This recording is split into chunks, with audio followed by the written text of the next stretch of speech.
Todd Pappy, game director at God of War Ascension. What you're about to see is a making of video that we've been shooting over about 2+ years. It gives you a good idea of the inception of an idea all the way through to the final product. Keep in mind that this is a work in progress. Enjoy. Welcome back. I'm seeing a lot of fresh faces. Just kind of wanted to give you guys a high-level view of what I've been thinking. Basically, we've been trying to take God of War and really distill it down to an essence. God of War has always been a single-player game, so the mandate on this one is it is a multiplayer game.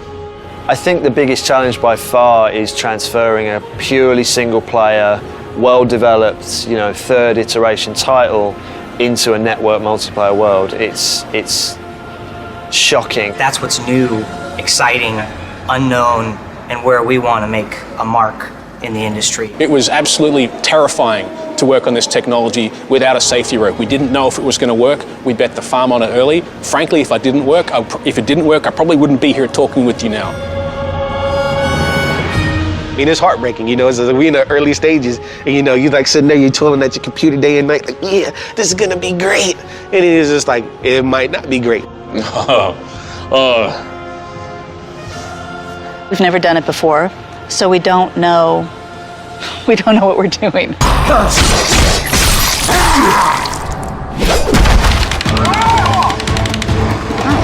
Come on, die. All of you die! We've kind of gone from scratch to this, basically. Right now what we have is the bare minimum of what we need, but at least we've got it in. Everything is kind of hanging together by sticky tape, really. It's so new to us, all this stuff. We're nowhere near bulletproof yet. Given how much scrutiny multiplayer goes under once normal people start playing it out in the real world, it's invaluable because we're making so many changes, we're iterating on it so much, we're trying to find out what makes God of War multiplayer fun. All right.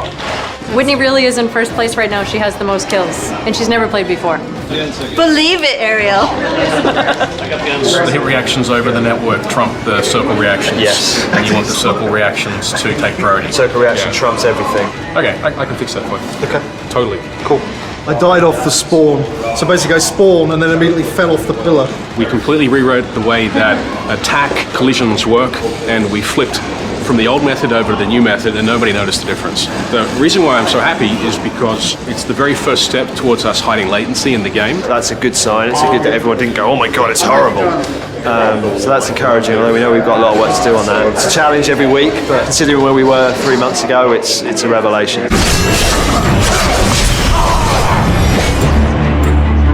We don't want to try to lose our essence. When a person plays it, they need to feel God of War, and so that's been the thing that is still ongoing right now. I am excited for multiplayer. My day normally is comprised of meetings after meetings after meetings, but at night, from 5 to 6:30, I get to play multiplayer.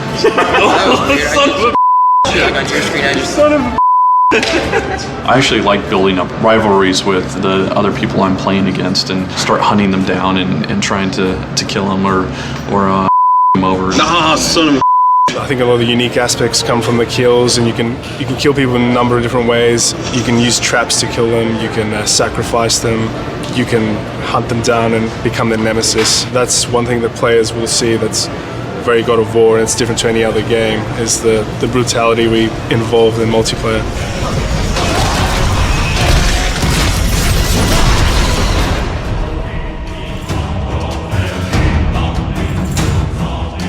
The first playtest, we're literally just looking for, can the player get from point A to point B and know where they're going? I think that it'll be surprising for people to see, and hopefully will meet and exceed people's expectations. We're really excited because this is the first time anybody has seen God of War multiplayer. We've been working pretty hard on it. It's actually a really good time to start putting it in people's hands.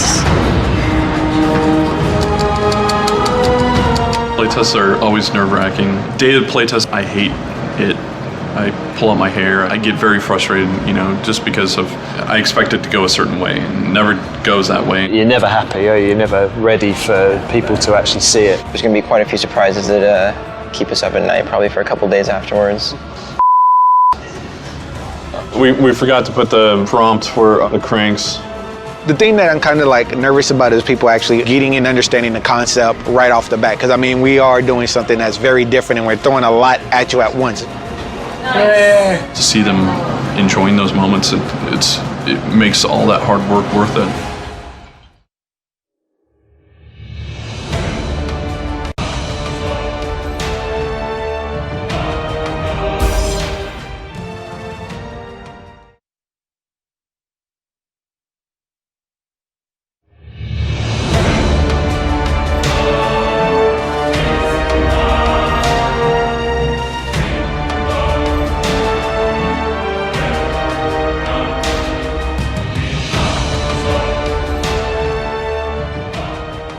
Hi, I'm Todd Pappy, Game Director at God of War Ascension. What you're about to see is a making of video that we've been shooting over about 2+ years. It gives you a good idea of the inception of an idea all the way through to the final product. Keep in mind that this is a work in progress. Enjoy. Got our press announce coming up. It's all about spectacle. There's going to be plenty of smoke and mirrors, just making sure that what the press is seeing is exactly what we want them to see. We've got something unique on our hands. Nobody else has our combat system, yet alone the ability to do scale. Press announce is basically our stake in the ground and saying, look, this is what this game's gonna look like. The big reveal is like, hey, you know, this is what Sony Santa Monica's working on. If we're doing something a little bit different, normally we do single player. We're gonna actually wind up teasing the players by actually showing a multiplayer instead. It will be very scripted and staged because the press will be watching one main screen. We'll all be live players actually demoing the game. Choreographing 8 players is going to be a pain in the Everybody ready?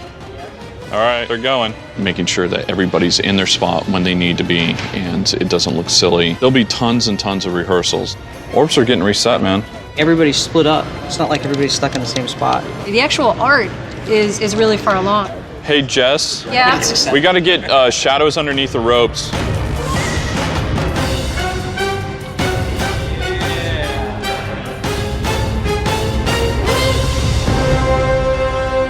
As soon as we announce the title, people are going to be expecting something big. I think with this, though, I was just so harried to give them something. I didn't worry about it so much. So now I'm worrying about it in the aftermath. You know, he's done, he's in the game, and I'm like, ah. As one of the artists, I always want the press or the public to go, wow, those graphics are awesome. We've got a Titan in a level with 8 players, and hopefully people are looking at this going, this is awesome. They took God of War and they translated it to multiplayer, and this is their idea for what they're going to do in multiplayer. And I hope they see that and go, you know what, they didn't just stop. We pushed the envelope. That's first impression. It's like dating. You know, it's just like, how many times have you gotten a second date after a bad first impression? You know, that's the rule. How about your part? Are you ready to talk to the press? No, not. I want to go through one more media training. I want to get a little bit more comfortable with it. But it's usually once I get my spiel down, then I'm a lot more comfortable.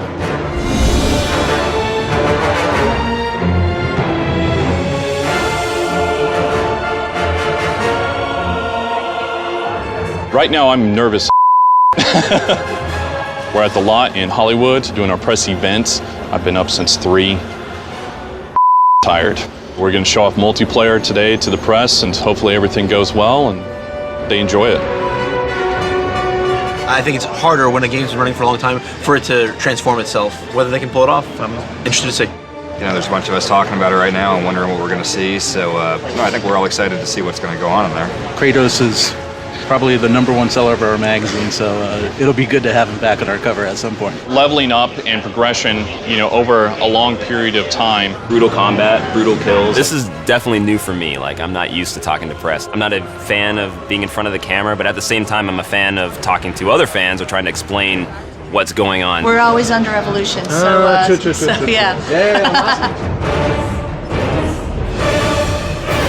Hi everyone, it's great to have you. Thanks for coming from all around the world. A media event like this is really critical. This is an opportunity for the team to really come together for a big event and show all the hard work that's being put into the product. I'm sure we can get questions about single player, and we're not talking about it today. And then with multiplayer, why the are you adding multiplayer to this awesome single-player game? I think that's why we did this announce and really focused on the multiplayer, is so that that will squash any of those questions, because we can say, look, that is why we did it.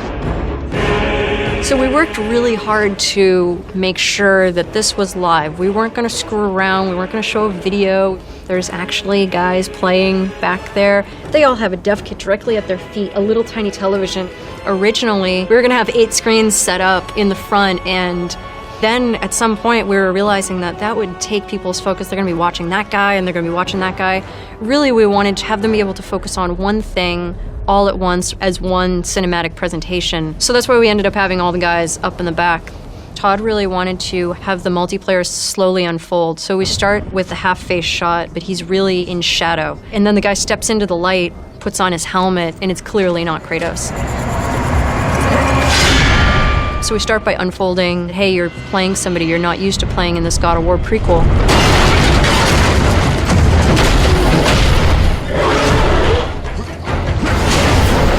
And then as you're fighting Cyclops, second guy jumps in. Wait a second, it's a co-op game. There's 2 players.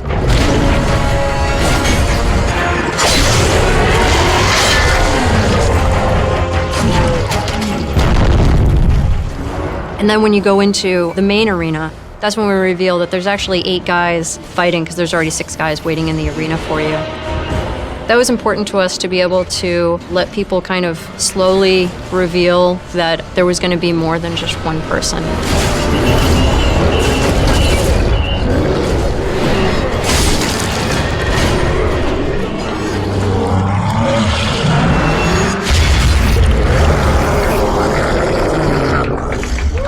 Excellent run through, guys. Excellent run through.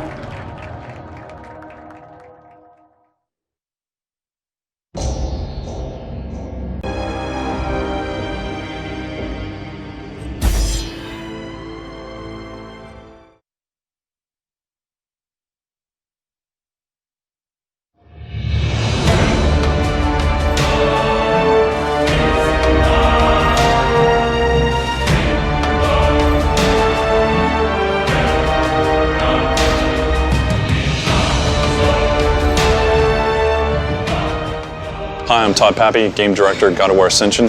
What you're about to see is a making of video that we've been shooting over about 2+ years. It gives you a good idea of the inception of an idea all the way through to the final product. Keep in mind that this is a work in progress. Enjoy. You are on one of 2 teams fighting over the chance to slaughter this giant Cyclops that we have nicknamed Megalops, a Mega Cyclops. And there's been some debate, it's Megalops, not Megaclops, because Megaclops sounds like a giant horsey. Megaclops is a terrible misnomer. I'm going to fight to the bitter end to change his name from Megaclops. It's been in gestation for quite a while, because it's kind of the sum total of a lot of the stuff that we've been messing around with in the multiplayer mode really for the last, I don't know, what's nearly 2 years. We need to tighten in the multiplayer to capture the God of War essence and insert it into multiplayer. That's what we need. Some of the early sketches, this guy right here. So this one is a more upright, barrel-chested, more intelligent Cyclops. With gigantic characters, it's always a good idea to find some way to suggest scale. His necklace is made out of human skulls. We moved on to the next step. I didn't really think about it, but he looks like a rock star up on the stage, like going, ah, and that's all Todd could see after I designed it. So I was like, So very close to that is this. One of the biggest challenges in designing Cyclops is to keep them from feeling cartoony. Seeing the white of the eye is what gives it that cartoony quality. I don't know why that is. So this is kind of like a dog eye. So it gives him more of an animalistic, evil quality, I hope. But also I wanted to draw your attention to something that stuck through even from the beginning. The necklace made of human skulls, but this time it literally is a manclass because I added human bodies. I wanted to give the players every hint possible that this thing is horrible. I'm really proud that we got that on the design. Megaclops is actually Polyphemus, who appears in the Odyssey where Odysseus goes into the cave and they have to stab him in the eye. And that's how he's been incorporated into the multiplayer. This is the biggest character I've worked on, by far. Here's the full body of him. His lower half was not going to be incorporated. We didn't even build this because we were told that there was going to be a dust storm down there. And this is just kind of how things change around here. So now I had to go back and block in the legs. We're getting in and sculpting every dot and every pore because you get so close. His head and his shoulders and arms are at 11 million polys. We've had to sculpt each individual wrinkle and everything that happens on the hands. When I do start to color him, we can create masks from all of the depth, and then I can paint on top of that. The reds really pop, and then we can get some yellows on the surface of the skin, just make it feel a little more real. Oh, the annoying part was sculpting his decap. What we do for the decap is we have two meshes. So we have his original mesh, which doesn't have any of these wounds on it. When they cut him, we'll swap that out. Once we swap that out, they'll cut down his face and there'll be like a light explosion. And when that explodes, it'll swap to this. What we wanted to do was have that cut go over the edge so it looked more natural. So that's kind of what this is visually representing. And then once the explosion happens, his mouth pretty much split open. His bottom jaw will get cut in half. So we have these little bone bits that are sticking out, little organs and muscle tissue and fat. It's really hard to do because you have all of the ups and downs with the teeth and all that's connected, and it was a huge pain. It took way longer than I thought it would.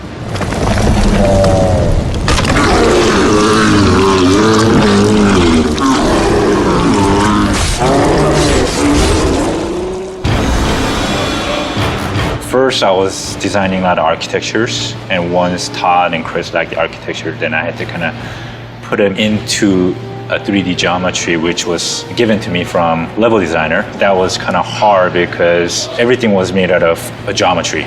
It was literally just all cubes. And most architectures are not cubes, but I had to come up with a solution to look great. So what you see on the left of my screen are the high vision of sketches, kind of quick kind of color comp.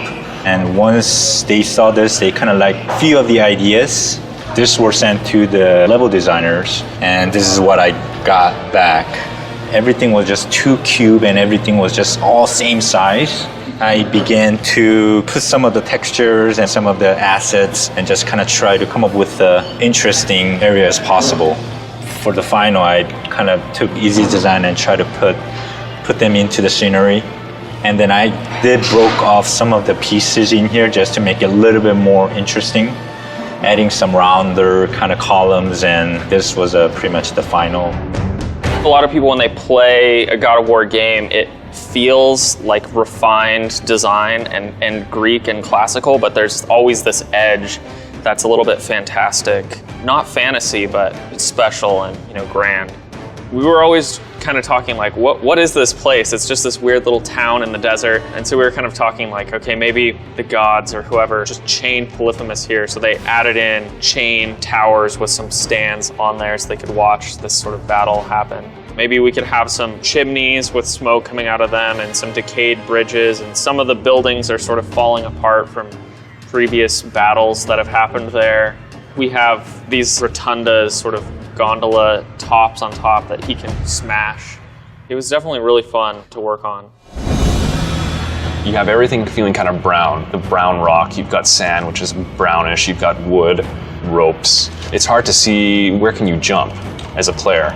And we really want to highlight some of those edges, so a few strips of color almost like paint to help guide the player. It's a kind of a gamey thing, but in the end, if it's going to make the game play better, it's worth sacrificing some of the believability of the world. We're doing things now that we just take for granted that we couldn't have done on God of War 3.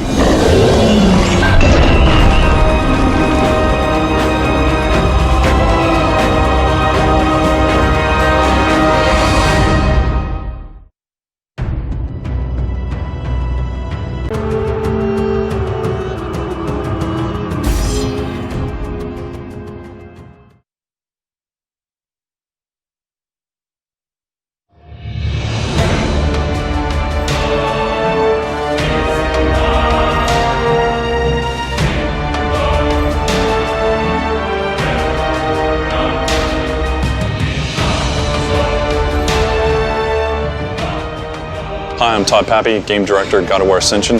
What you're about to see is a making of video that we've been shooting over about 2+ years. It gives you a good idea of the inception of an idea all the way through to the final product. Keep in mind that this is a work in progress. Enjoy.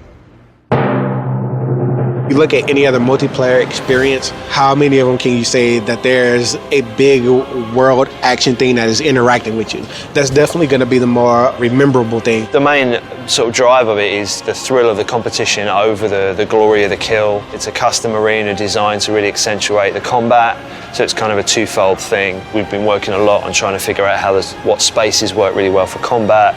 Big open spaces don't work, small compact spaces work, but only if you have a limited number of people. All of that has taken a lot of work. This is the test level where I've been working on. As he gets hit, he basically goes into this kind of retreated state. So initially his hands are like kind of this on the platform, and then you do damage and he kind of retreats, and then he's got almost like he's kind of hanging on a little bit to sort of sell the fact that he's a little closer to falling off. And because the idea is the chains are basically holding him in place, but also trying to pull him all the time. They're always trying to pull him away, and that's one thing that the animations don't sell that well yet. So many little things you have to worry about, like when his hands are in the arena here, he has collision around his hands, so you can't just run through his hands. But of course, once his hands drop to the edge, that collision has to turn off, a new collision has to turn on. So many little things like that, just to try and make it feel consistent. It's been definitely a totally different challenge, like I said, than like actually building single player levels. Before, there used to be actual trap down here, but it was just one of those things, just like there was like a trap at one control point, a trap at another control point. It's just like, how about this one control point is just about just fighting, you know, you got objects that you can do special attacks off of, and it's just battling, but there's an uber power up here that, you know, we can be sitting there fighting, it spawns here. It's like, am I gonna stop fighting you and try to get that? Am I gonna try to just knock you away and stun you up against the wall and then try to hurry up and run and grab the point? Things change based off the need of the designs. And it's one of those things, you know, you get this and you see your pitfalls and then you immediately like, oh yeah, you know, let me hurry and get this stuff clean so I can do the next thing, because I know all the mistakes that I've learned, and to make something even doper. And then hopefully, once everything's said and done, boys be at home, it'll be like, long live Play, Sony, we love you.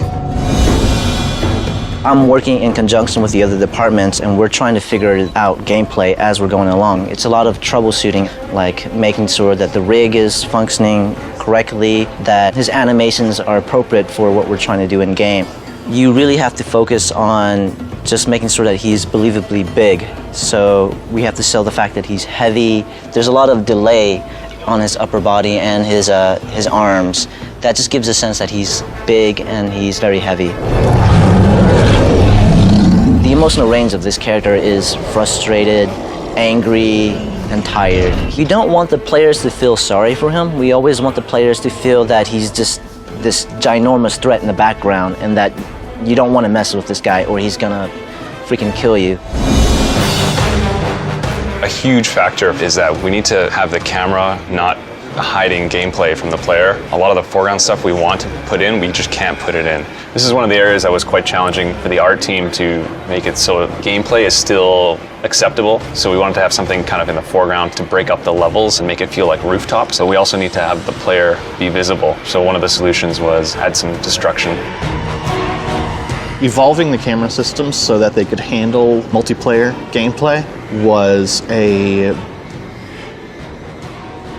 very large challenge. It was a fun challenge too, because we knew right off the bat what we needed the camera system to do. You need to make the cameras much more unified, much more procedural, so that everyone has the same fair view. This allows me to start plotting out where my cameras would go. So I'll turn on my camera layer here. This gives you a pretty good idea of how many camera zones are needed. Every black box is basically an individual camera or a group of cameras. These basically control what you see as you play through. What we're seeing here is the basic look of a navigation camera in a multiplayer level. The player is about 20 meters away from the camera, making them kind of small, but big enough to get the details of which team you're on, this guy's on the red team, and give you a good sense of where you're going in the level. Here's an example of a trap where you can hold on to the lever until you're waiting for some enemy to run in, and then you basically let go of R1, triggers the trap, and the camera will hold there to see if you hit anyone. And one other example of something that our single-player camera system has been great for in terms of multiplayer cameras is shots like this, where I'm no longer using the normal navigation camera because this Cyclops is about to attack, I want to show off full detail of his face, his hand that's about to smash you. That's an area where we're allowed to make the multiplayer cameras feel more single player. That's another goal of ours, to make the camera system and the game itself feel like it exists in the same space. Keeping the giant Cyclops in frame was one of the biggest challenges of that level because people really want to just fight other players. I'd be fighting my own cinematographer's instinct to, I want to show more of this giant epic monster in the background. It was a constant back and forth of, that's too much of him, that's not enough of him.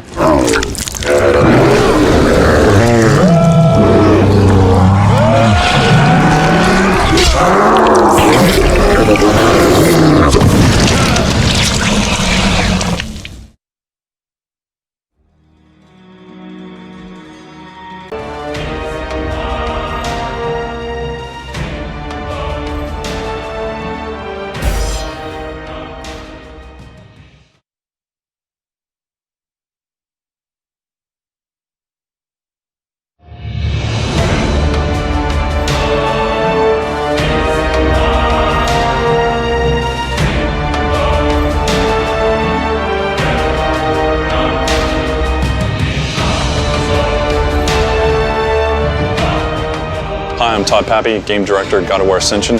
What you're about to see is a making of video that we've been shooting over about 2+ years. It gives you a good idea of the inception of an idea all the way through to the final product. Keep in mind that this is a work in progress. Enjoy. The lowest level, what we're trying to do is make me playing against you feel right, and me playing with you feel right. That's where we are right now.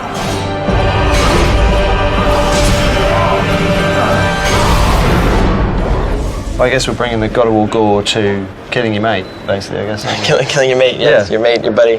One of the thrilling things about multiplayer, like even in a shooter, is when you get up close, like your heart starts to race. We're definitely trying to go for that. See the whites of their eyes. The moves are actually not Kratos moves at all. We did start to get some of it up and running, so you might see some hints of like, oh, maybe I remember from God of War 1, he had a weapon kind of like that, but the moves that we're doing now are entirely Spartan moves, Spartan themed. The weapons that you carry give them a very distinctive feel. Each character selects sort of a god class, and that kind of defines what weapons and armor and abilities they can take in. I have basically the Ares sword with the Ares armor, so I can do things like damage attacks, GS kills.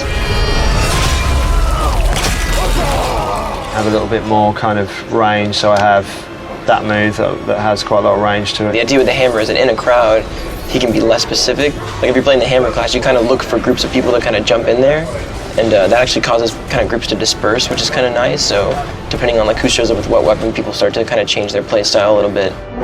Kratos is our hero. He has to be the strongest, the coolest, the most powerful one. These guys are still pretty formidable. These guys have to be fair. Their moves have to be readable. Some of the moves are a little slowed down, so they're not as quick as Kratos, but they have to be fair. For instance, we have unblockable now. Whenever you see this symbol, that means if you block it, you're gonna get staggered. And that really helps to make it read. Each weapon's like its own full character. The navigations, they all have to be redone for every weapon. The attacks are all redone. There's no real sharing between weapons. They're just too unique that you can't really wield them the same. We'll come up with moves based off of usability, practicality, flashiness, just things that people usually expect to see and people would want to see. Sometimes just try and get the best look, and then we'll just tweak and tune it until it's actually useful. This is the Cyclone move. If Kratos did this move, I don't think he'd have this much recovery time, and the startup would be pretty quick. This was one of my favorites, the uppercut. It's pretty useful in games and people are liking it. I just liked it. I reappropriated one of the Olympus Swords animations from God of War 2. That one just stayed in one place and did 2, but this one I added a crazy dash to it and a lot more height.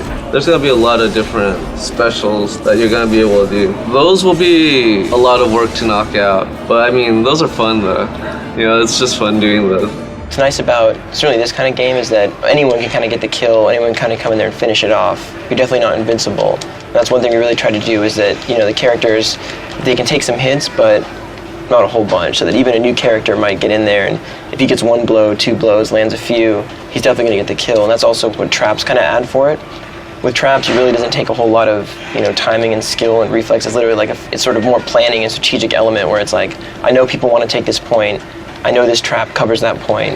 If I can predict that, then I can basically get a kill no matter how skilled the other player is.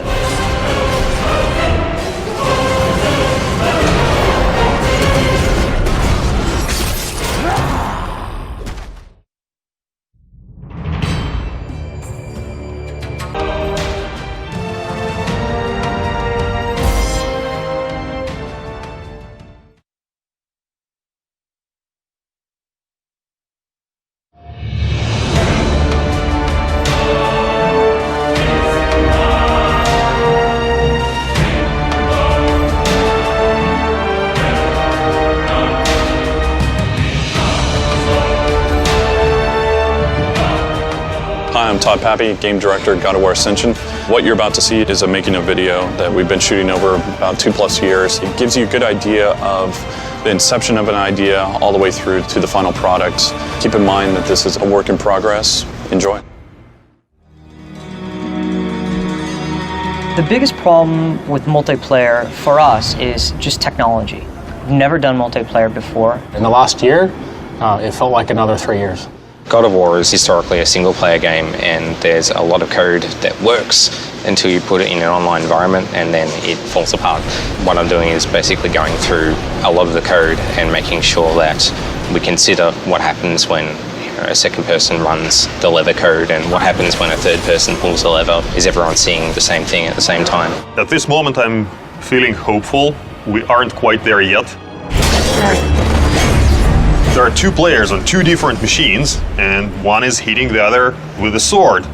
So that motion of the sword has to connect on the attacker's machine, and then the result of that collision needs to be sent to the defender's machine. And on defender's machine, we need to decide, was that move blocked or parried or countered?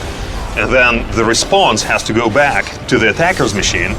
All of that has somehow to happen in such a way that both of these players think that it is seamless and there is no lag, and it's all just free-flowing combat. People would press block and they'd actually get the block guard up with the sword, and then they'd be told, you got hit.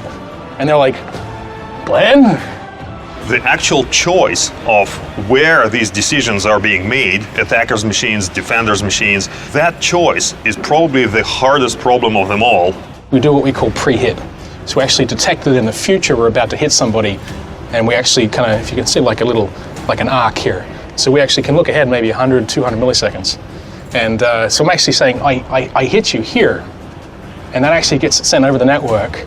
The other guy receives it before my sword's even touched him. And if we time it right, he tends to reply, in the common case, to us before the sword's even touched him on our machine. So we actually have all the lag hidden by committing to the hit early. One of the big things that felt wrong for so long with the combat was the technical networking side of it, which I think we've finally broken the back of now, haven't we? We're getting over a hump. It does feel like that. Fixing the lag. So we're able to hide about 100 milliseconds, 150 milliseconds of latency. I consider lag to be pretty much a solved problem at this point.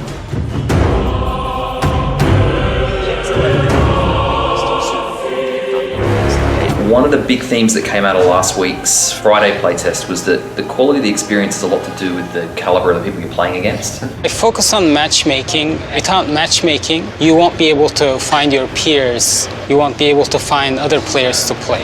So we basically pair up players so that they can have a better time. The more players we have, the quality of the matchmaking improves. You always have to consider, should we let people play, or should we have a better quality of matchmaking? I'm hoping to have a better matchmaking experience because we have developed everything in the house. We are doing something completely different.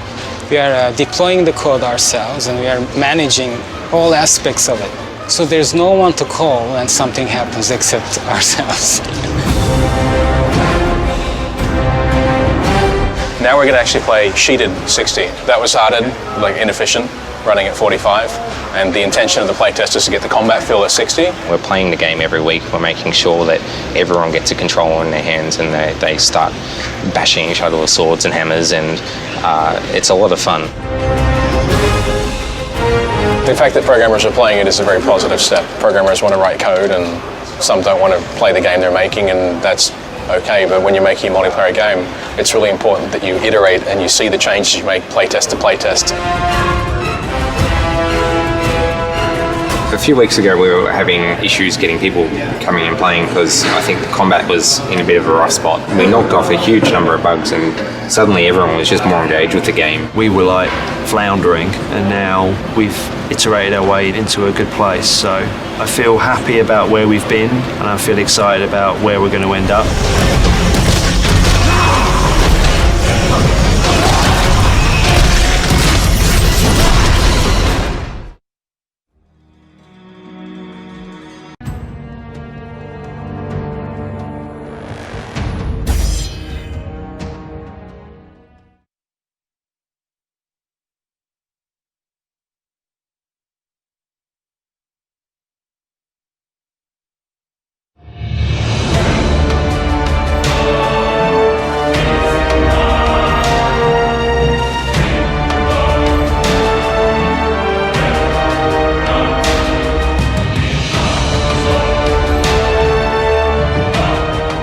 I'm Todd Pappy, Game Director, God of War Ascension. What you're about to see is a making of video that we've been shooting over about 2+ years. It gives you a good idea of the inception of an idea all the way through to the final product. Keep in mind that this is a work in progress. Enjoy.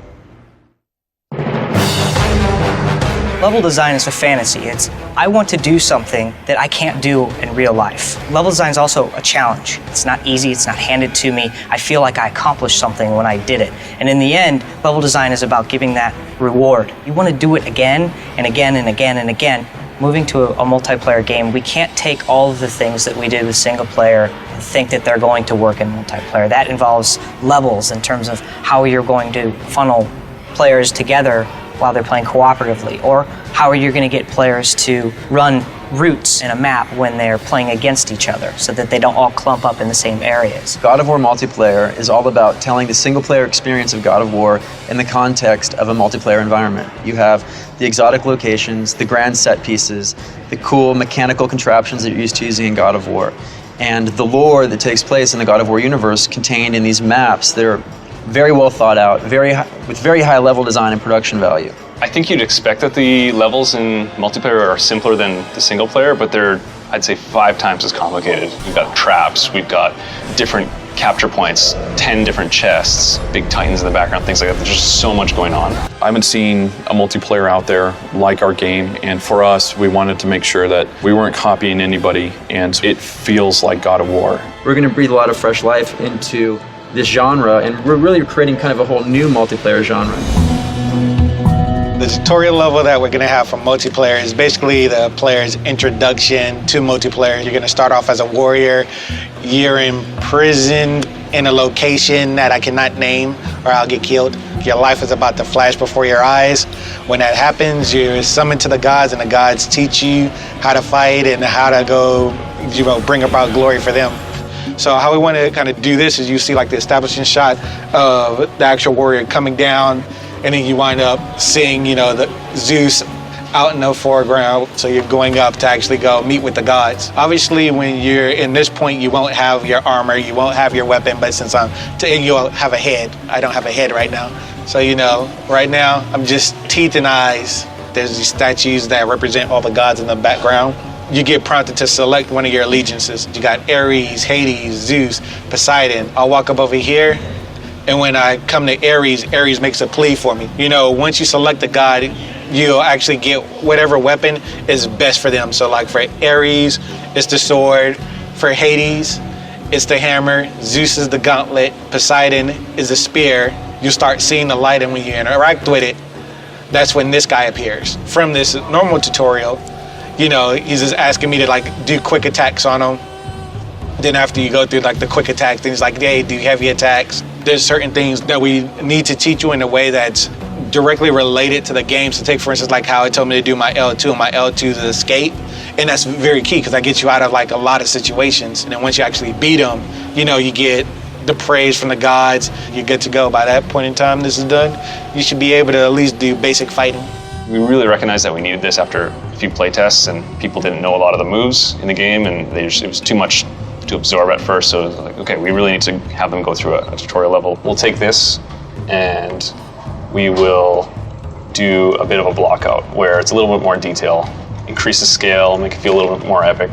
You know, we added these stairs. You'll see Zeus looking right at you, godly statue, and just run up here. This is the tutorial level running in the game right now. You can see kind of what it would look like. Let's just get a feel for it. This all kind of came last second, but you know, we're behind it. It's gonna be awesome. I'm pretty excited about it.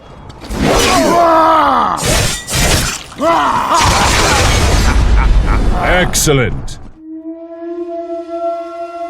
We're trying to make it as epic and as cool looking as possible. That's kind of the challenge, making sure that there's always something to do for everyone and there's always some cool moment that's a very God of War moment. One of the first levels we started designing was the Troy level. The idea behind that one was because we got the two factions of the Spartans and the Trojans, it made sense to have a map that kind of is based around the war between the two of them. There will be an objective at some point that gives them kind of a big bonus, and that is to fire off a catapult to one position. So the Trojans will be trying to destroy the Trojan horse, and then the Spartans will be trying to destroy the statue of Apollo. This is an overview of the Troy map. Spartans start from the left, Trojans start from the right. There's like 3 tiers basically. The bottom tier, the middle tier, and then the back top tier. And all of those tiers are kind of interconnected and you can cross over between all of them. The unique thing about this map is that you can use the life cycle, which appears in the single player as well. So you'll see, like, for example, this bridge here, that can collapse away. One of the first things you can do is pick up the life cycle. At the moment it looks like a flag, but we'll actually get it look like a life cycle. And what you can do with that is life cycle different areas in the map. So for example, this gate, I can life cycle it up, and that creates like a barrier no one can get through, but they can actually hack through it eventually, but it'll slow them down. I can bring it down again, of course. Here there's another life cycle thing, so if someone, for example, is chasing me, I can just stop, life cycle that away. If they get killed by it, it counts as a trap, so I get the extra points for it as well. And then one of the bigger life cycle moments is the bridge in the center. So this one is kind of connecting the 2 middle points. You can life cycle like part of it. We can life cycle the whole thing. Here's angry soldiers that are throwing their spears at you. Here's another hidden trap. So this flamethrower, I get this view from my side. I can kind of suddenly attack someone. On their side, they never really see if I'm really behind there. They can only see the flame, but they don't know if someone's actually waiting for them there. As the player with a life cycle, I can actually bring the catapult back to its original kind of position. If I'm the Trojan and I hit it now, it will rotate to the left and fire off something to the Trojan horse, catches on fire, looks cool in the background. You get some points for it. Doesn't end the match, but gives you some favor. We definitely want to encourage the level design to kind of support 2 or more players kind of working together. Troy is the biggest level we have. It's absolutely massive. You could take 2 large levels from, say, God of War 3, and you could fit them right inside of Troy, and Troy would still be bigger. There's just so much there, and on top of that, we have to have it running with 8 players. That's, I'd say, the biggest challenge. The other challenge among memory and performance is just getting it done. Troy is fun because I remember seeing the first block model of the game and it's like this whole city. And so I was going, oh wow, you know, when I'm painting this, it's like, okay, here's the armory and maybe there's like a garden down there and this is where people would go to the market and buy stuff.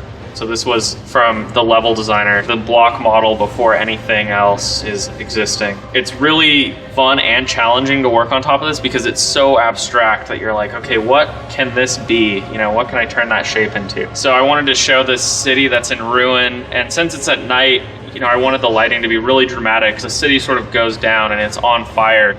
And then this is a closer view of one of the areas, just going in and populating it and refining some of the architecture a little bit. And then this was an object in the level that you can grab, and it's our flamethrower. You can get behind it and roast your enemies. These were really fun to design as well. My favorite part of the level is there's this little section where there's the building kind of in the middle and there's the flamethrower at the bottom. This is the concept for this building.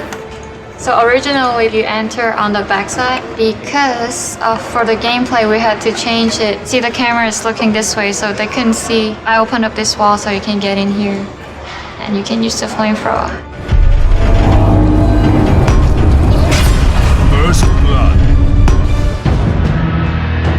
When I set out to create a multiplayer map, it's very similar to the way we create single-player maps. I like to start with one idea, something to hook it into.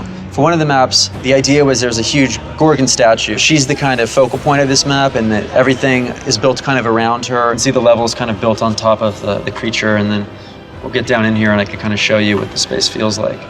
Here's a flamethrower, so I can kill guys with that. I can jump down below. There's a lot of cool stuff I can pick up, like the club, which I can swing and I can throw it at guys. And just very exciting to run around and be able to manipulate different things in the environment. From here, I can use the cannon, which I can fire, and it will basically, as you can see, kind of mortar everybody down below. And then I can move that actually up to a higher location as well, and then do the same at this top tier. So where you saw guys before that were using the various weapons and using the head, I can surprise them and hit them with the cannon. And then if I jump through the portal, I'm back at the middle. So you can see that it weaves in and out of itself in a balanced way that makes sense. People seem to really like this map, and it's exciting to be able to get it to a place where it feels pretty complete before Arc goes to it. I think the most rewarding part, next to seeing people play your level and telling you they like it, is certainly getting the art on top of it. As environment artists on multiplayer, you really do need to keep in mind that the player is the main focus of everything. If people remember from God of War 2, there was a whole level of the bog, and we're kind of bringing that back into Ascension, revisualizing it, making it prettier, and making it more nostalgic for the players. So we fleshed out that we wanted dark tones accented by like gold or bronze. Just looking at the vines happening here, trees and the edge over here for the rocks. There's a lot of roots going on. There's a lot of broken pillars. This is the stuff that really takes the most time. Adding personality to the level, little nicks on the columns, little like cutoffs. This is a pretty important piece. So this would be its own unique texture, whereas this column or these pieces right here, this trim even, it would be tileable so that it would be easier to use throughout the level. I like to start off by kind of getting the shape first. Right now this is smooth, and eventually I'll convert it to actual polys, and this is obviously way too expensive for the level, so we take this and bake it down to the low poly, and it already has all that detail. And as I'm working, I'm gonna keep using these elements that I've established here and eventually bring it up to the other parts of the level that aren't arted yet. It just makes things a lot faster. This level has gone through so much design changes, and I feel like I'm almost pressed up against a wall, sort of. I definitely need to kick it into overdrive now that everything's settled.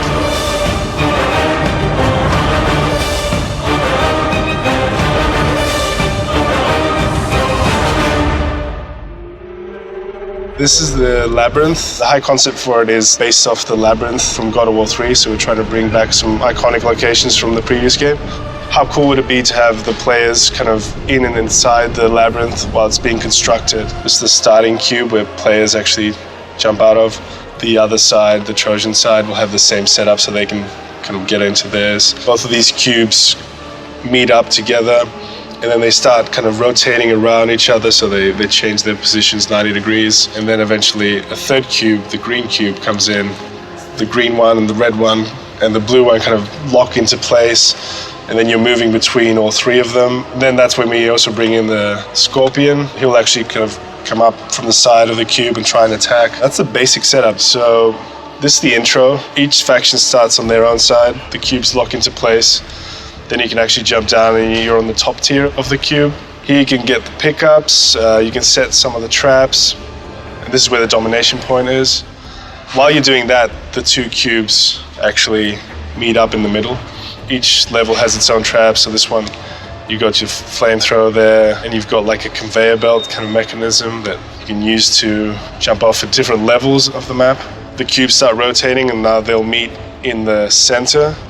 So now these have connected, now there's opened up new areas. The hard part designing this level was trying to keep it as simple as possible, but still have the movement and the rotation without confusing players. So that's why you see it's mostly kind of looking at it on a side view. We found that was the easiest way for players to kind of know where they are and where they are in relation to everyone else.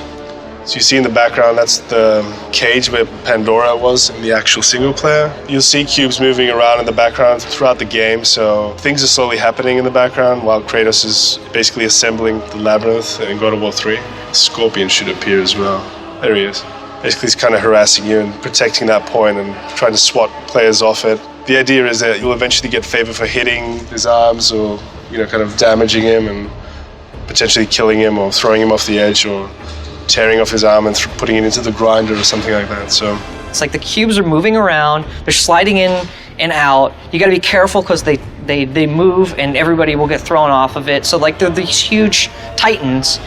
And then there's also the scorpion that makes his appearance and comes in there and attacks you while you're on the edge of the cube. So for God of War, people who play God of War 3, it's gonna be an awesome level. People who have never played God of War 3, it's gonna be awesome for them too. One of the cool things that we have an opportunity to do in our multiplayer is to give fans new places to play, but also go and revisit older places that they loved from the previous God of Wars. One of the things that we're always trying to do is like, how can we make this aesthetically feel like it was ripped apart? And so one of the things we talked about, maybe the exterior wood of this cube is really dark and damp, but once it's ripped open, all the wood inside is like dry. So that might help sell our story a little bit more. And then what are the main like iconic pieces of these cubes from God of War 3 that people will recognize? And it's like, oh, these like cool clamp sort of doorway pieces, and going in and going, oh yeah, there were all these really cool Icarus kind of murals around. So let's put some of those in. Even though we're not gonna go over here, we're gonna break some stuff up. We'll put some moving stuff there and really like let the player's imagination fill in the rest and imagine that, this is like this huge mechanical marvel that extends beyond where you can travel.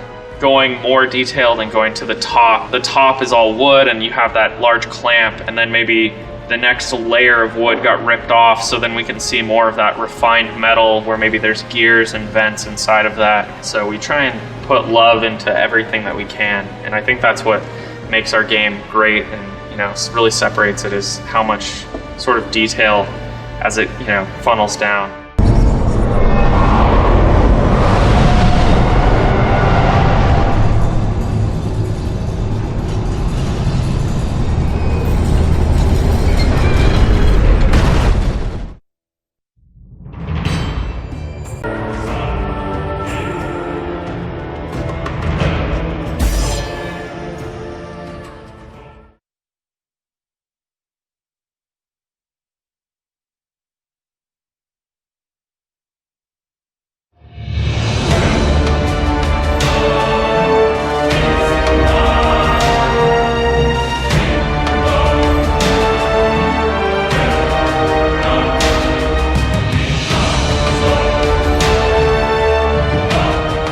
Hi, I'm Todd Pappy, Game Director at God of War Ascension.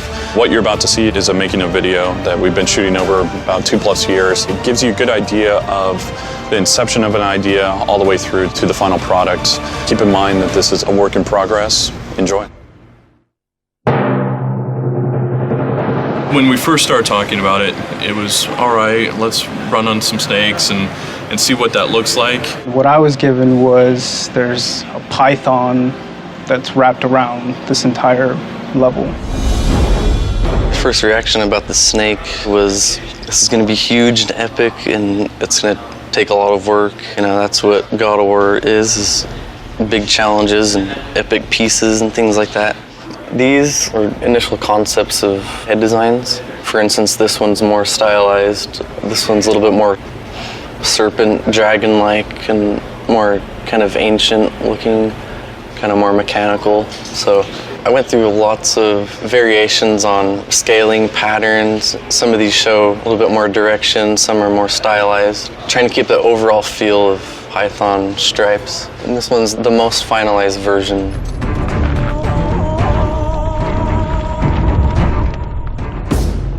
It's a mechanical snake. It's the key to getting inside of the temple. We aimed for about 5 pieces that we could string along together to make one complete python. This is our base piece right here. So this is kind of a U-shaped hallway. It's the same thing, but slanted. And this is a quarter piece that's cut out. We can rotate this This can become walking space, climb space, or ceiling climb. So once I had the shapes that I wanted, then I strung them along together. Each color here represents a different shape. And one mechanic that we're going to use is a sliding mechanic. You're controlling them and you have to move side to side and actively avoid falling off while it's moving. I think all the time spent up front and all the planning and everything, thinking through everything on paper helped tremendously. In our studio, it's the job of the designer to come up with a wild idea that has never been seen before, that is almost unachievable, and it's the artist's job to figure out how can we pull this off, and can we even pull it off, and where can we cut corners and do some tricks. This is the first snake that we have in production. We've been going through a lot of testing of how we can actually manage to build it, and what we ended up coming up with is kind of a color-coded system with different sections of the snake that we would duplicate. Once this is built out by the artist, the tech artist will go in and we create a snake map, and it's color-coded. We take this red section, just duplicate it 5 times right there. We'll take the pink section, duplicate it 4 more times, and that's where our ref noting comes in, because we only pay the initial cost in memory for that first time, and then all those other sequential times are basically free. So looking at the exterior, this is our first snake. When you get to the top, you just see how big it is. You know, if we go to a wireframe, we can see actually how much detail that is. It's pretty amazing. I mean, it's almost just like a solid block. We're really pushing the system right here to the limits. I think if I fly back a little bit more, I'm just gonna crash it, because it's just too much. There it goes, frozen. So we're right on the edge of pushing what's possible on the PS3. I've been on Delphi Exterior for around 6 months. I see myself being on it till the end, which would be another 1.5 years. The final ride back started off with just me typing up 20 ideas of cool moments that you could have on like a kind of fast-paced ride. It's gonna be the wild ride. Sent it to Todd, and then he just kind of said, okay, I like this one, this one, this one, this one, this one, not this one, not this one, not this one. That's how it started. So this is one of them where it's really rough and probably no one can tell what's going on except me. There's obstacles in the environment, so if you don't move, they brush you off. There's another one that we have where you're sliding and you see it kind of curling and going ahead below you. You get this big jump, a very cool moment that we had. Once Todd was happy with those, I went back to paper and then I took those moments and laid out how I wanted to tie them all together. And I just laid it out in a timeline. I continued and made actual paths, stringing everything together. So once I was happy with one of them, then I took it back to the editor and built it out. Here we have that section where you're brushed off of it, and you slide on the environment, and you see it twisting below you. You jump and land back on top. The challenge was figuring out a way to have it all make sense. I always imagine something big and grand like it is. Delphi Exterior is coming together. It's obviously using our Titan tech in a different way that players never seen before, and you know, this is a big wow moment. This level is like an insane amusement park ride. I mean, you're moving through this thing, and it's really tense. It's really kind of a really stressful level, because you're used to these amusement park rides where you're just sort of riding along, but you're like, no, man, you gotta jump, you gotta go, and you gotta do this stuff. What I'm working on right now are these interior ice caves, giant caverns and small little tubes that the snake's burrowing through. I'm working on some of the architecture and also some of these big, giant, massive chains that are helping to propel the snake along. One of the interesting things we have is the technology's height map, where I can layer on the snow in a very realistic way. One of the great things is it can actually sit inside all of the little cracks. Previously, it would just lay on top of it. One of the other interesting things is ice technology. I have this layer of ice that sits on top of the brick, and with this height map tools, we can really make it feel like the ice lays inside the cracks, and I have the ability to add variation to this thing. So here we have the large cavern, and we see these tower, the architecture, and some of the chains that are kind of propelling this snake along. In Delphi, we now have these giant mechanical snakes that, once Kratos powers up, are just tearing through the environment. You can go in them, you can climb on them or under them, but they're still swaying and undulating. Making good cameras that worked with that undulation was a real challenge. Here's an example of just some of the shots that I'm afforded by being in an outdoor environment where I just want to let the scene speak for itself. This is a really cool area that the artist Eric Jacobson helped put in, where I'd give him the camera's path, and then he put really cool artwork in front of it, these blocks of ice, very much like a cool carnival ride.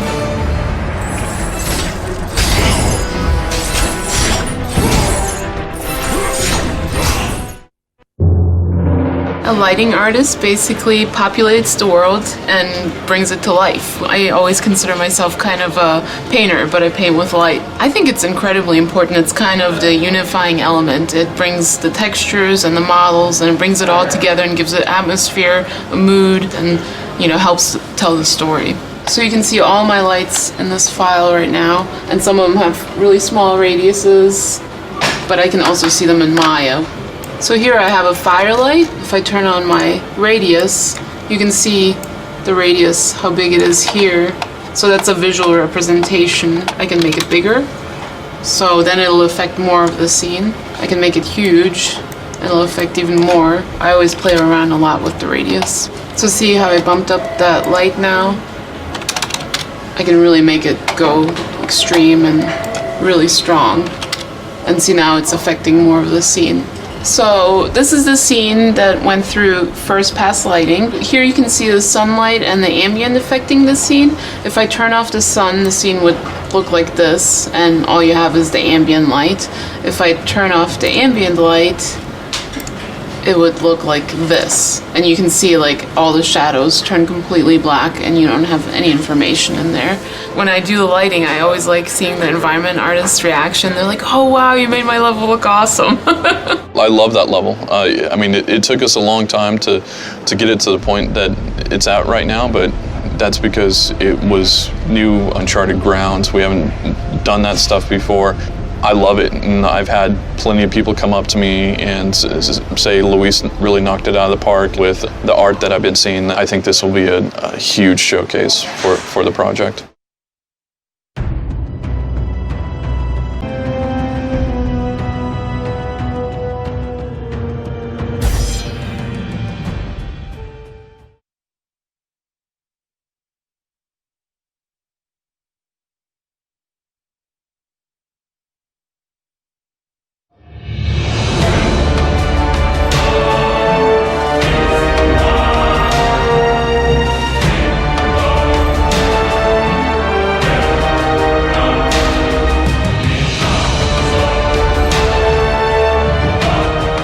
Hi, I'm Todd Pappy, Game Director at God of War Ascension.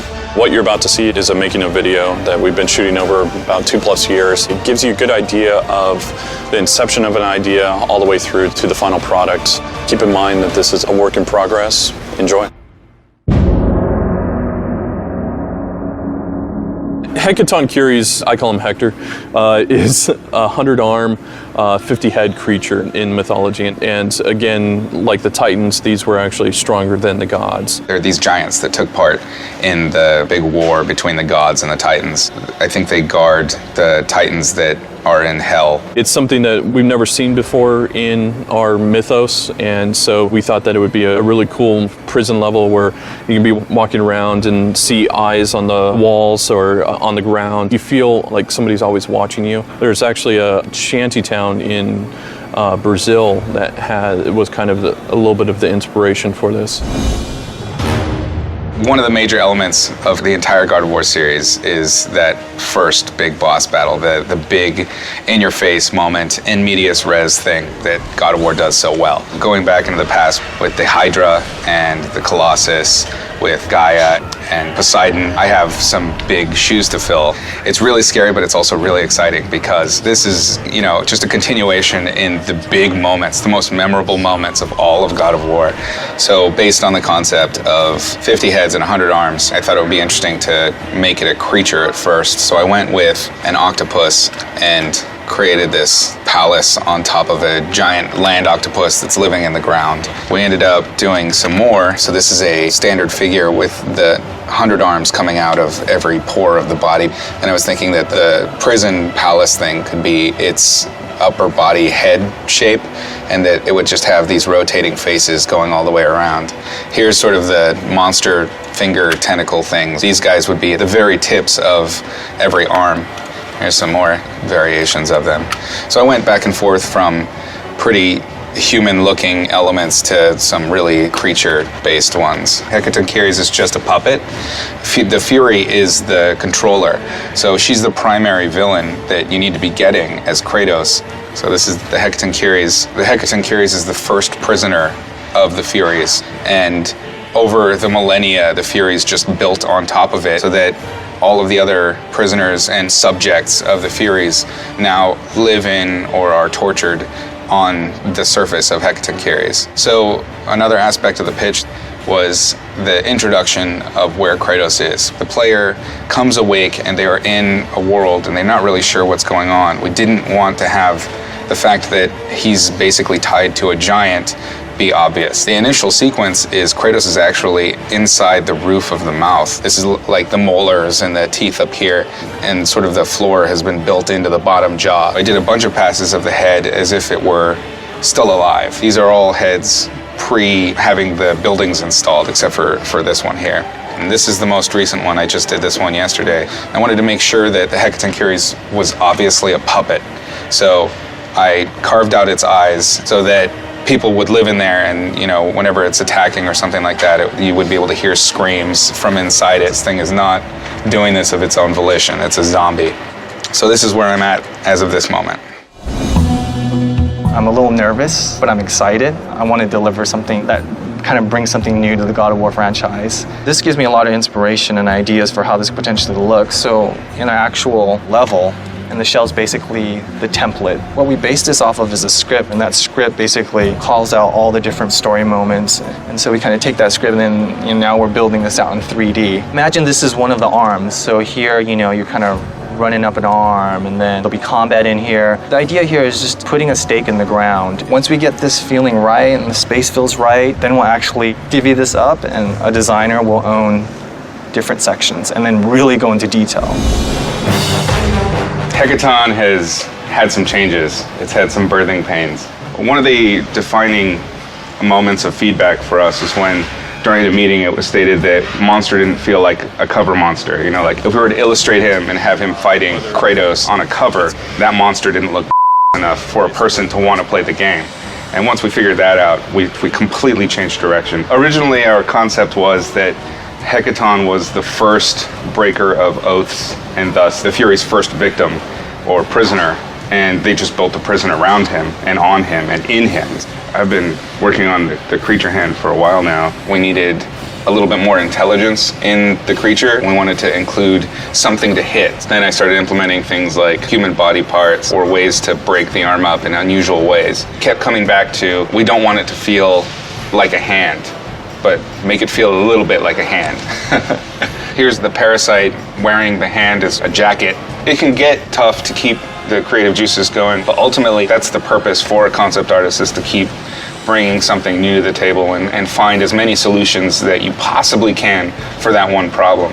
At this point, Todd was really interested in looking at how we could integrate the parasite aspect. We were looking at things like rhino horn beetles as influences, and ultimately those things did stick. So this shape, from here on out, you'll be seeing a lot of. I liked this one a lot, the sort of flounder hand. I name all of these when I'm by myself, alone in the dark. This is Octonymous, Junior, Flounder Face, Squeeble, and Juicer. They're all part of the same family. It's a problem. So this ended up being the defining point where we were taking it into the final. Ultimately, this is what we're going with. This is the harpoon, which will retract into the body. This is the retracted version so that he can still grab Kratos. And then finally, the big reveal is the split of the two forearm bones with the hands on them. And then we'll have this center monster. Right now, this is the final look. He's way out there. Generally, the way I approach things is I start with realism and then kind of like just broach a little bit till things get creepier and creepier. This time I'm starting out in left field and kind of bringing it back. It's been a new experience for me, but it's exciting because I'm doing something that I totally wouldn't have conceived of myself doing before. Hekaton's a little behind right now, from my point of view. But then, on the other hand, that's where we got to balance the awesome with the schedule. So, God bless America. It better be good. With creating Hekaton, we had to kind of create its own mythos. So I think that's kind of what took us a very long time to develop in BizDev, is what path do we want to take and making sure that it actually looks cool and fits in our universe. This is just the primary folder. We're not even getting into subset folders of drawings upon drawings, redrawings, redesigns, and initial passes at the Hekaton Curious monster. And each one of these folders is just like this. With the Hekaton Curious head, once we figured out that, we're going to break out the face, we're going to try and do a transformation like we did with the Heka hand, things started to unfold properly. So here, I'm going way more tragic. This is an affliction that's been thrown upon him. He's brought back from the dead, blinks at re-life, and then suddenly his face bursts open. So an early look at it with the environment. I built out orthos from this image, and they went to a gray model right away. One of the biggest cool things about this guy is that the environment is all integrated into the character. Like Kronos' last game was a Titan, but you're on just like a character, basically. And what I like about this one is like we have a Titan that's huge, and you have environments also on him. So basically how I started this guy is I decided I'm just gonna knock out the sculpt as fast as I can. Sukru, who's one of the environment artists working on it, kind of blocked in some buildings here, because eventually we're gonna have to integrate the skin into these buildings, and I'm gonna have to work with Sukru to do that. Here's the teeth. So I kind of went in and sculpted some claws, and I duplicated them all around it real quick so I can make something. This is my little prototype here. You can see all the joints. You can see in the front and all around all the joint chains and how they open and close. And this is what I was prototyping to try and get an idea of how this would work. So after I sculpted in the head all torn up, I took my claws and I put joints in them and then made it open. And I put them where I thought they'd go, and they opened. And just kept on reverse engineering, and I'd open and close it, and move joints till I got basically to this point where I could have it open and close, and our director could check it out and see what he thinks. Before this was transformed, I went in and finalized the sculpt. So this is where the kind of stuff I get to deal with, like how is it gonna crack and break? There's this layer here I made, and I did this in Mudbox where I went in with photos and basically cracked up dry looking skin everywhere. So the nice thing about Mudbox, we use this a lot now. Mudbox allows us to take our in-game model with normal maps and everything and paint directly on it. So I have a layer here, the cracks layer, and basically what I've been doing is I will use photos to overlay cracks. There's a lot more subtle stuff now, because the main thing is you want it to naturally feel like it's cracking, not just cracks for no reason. Overall, the design is really solid, and like I look at it and I'm like, oh, it makes sense. This is what I'm making.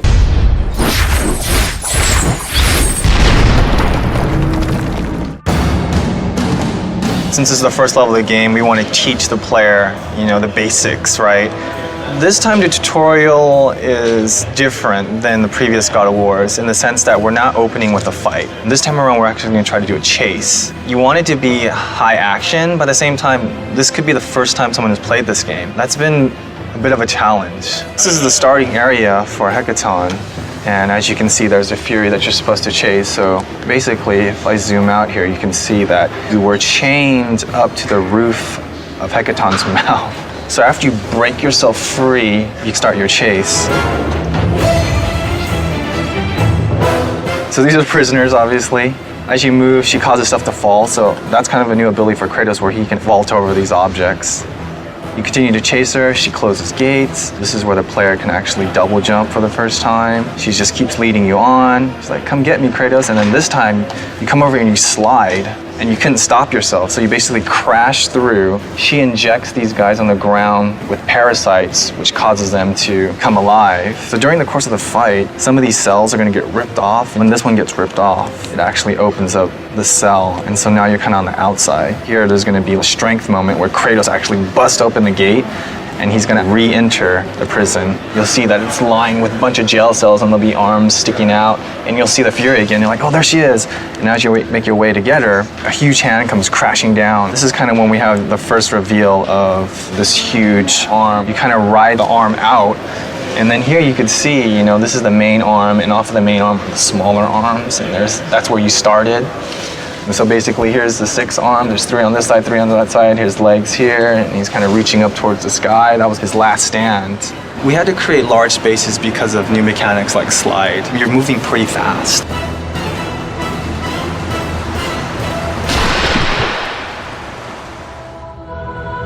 I think this game is definitely different than previous game because first of all, it's more epic. It's more bigger, and again, we try to use some of the architectures that we haven't done. So here what you see is kind of really very high vision concept coming up with the hackathon architecture. This is another sketch, but a little bit different architecture style, trying to add some lot of triangular stuff, see how Todd and Chris are reacting to that. They love all this kind of pointing stuff coming out. They wanted me to kind of take over on a color pass. And then they finally decided to go with this 2 directions. This feels definitely texture feels too similar, and it's kind of hard to read what's architectures and what's the street. What you see here, they wanted a warmer tone in the street and then maybe cooler tones in the architectural stuff. So what you see on top here is the rough 3D models that I got from environment artists, and they wanted me to put all the architectures into their 3D, see if everything works out. The street is made out of hackathon body, so we try to make it a little bit more flesh, so giving it a little bit more warmer tone than architecture. Jung Park did some high vision paintings that were loose but had this like eerie, cloudy, just kind of wet and dirty street. Just kind of working off of that high vision stuff, I really helped to refine exactly what those details are. This is the first boss arena where you encounter this sort of arm creature that is growing on top of a hecaton. He moves his arm, and as it turns, I kind of was like, oh, maybe as he's sort of decayed over time, a lot of the stonework isn't quite held down, and so as he turns, a lot of it falls apart. And I thought that would be really cool to show just this decay, and you see these giant chunks falling off. After you defeat this beast, the arm turns back and you slide down this sort of road. So also going in and going, oh, there's all these pitfalls that you could go into, and here's like some prisons underneath there. His hand is actually like ripped off, so it's still stuck to a wall, and that's something that you get to encounter later. The hardest thing for Hackathon so far is just placing everything so it works with design and the composition of everything and just the sheer scale of everything. And this is the whole city, and he's huge. His figure goes all the way down. Player will start off inside his mouth, and you do a battle in here, and before you know it, you're on your way going through all these jail cells that are down here, making your way through the arm, and then this whole thing moves, and everything's rigged. Everything in the scene is going to be rigged onto this character. Again, this is way bigger than the previous things that we've done before, more complicated. Now I'm working on this. This is called Hackathon 100, and I got some textures that are blocked out. All the stuff is suspended by big chains. You'll see arms sticking out of windows, and you'll see bodies inside these cages and everything. And that's Hackathon so far.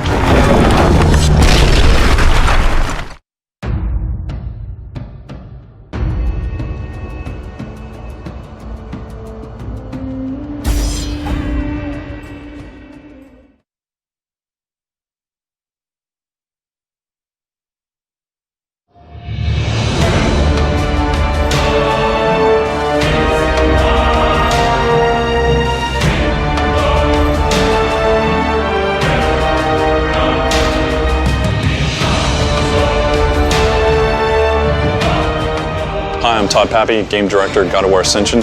What you're about to see is a making of video that we've been shooting over about 2+ years. It gives you a good idea of the inception of an idea all the way through to the final product. Keep in mind that this is a work in progress. Enjoy.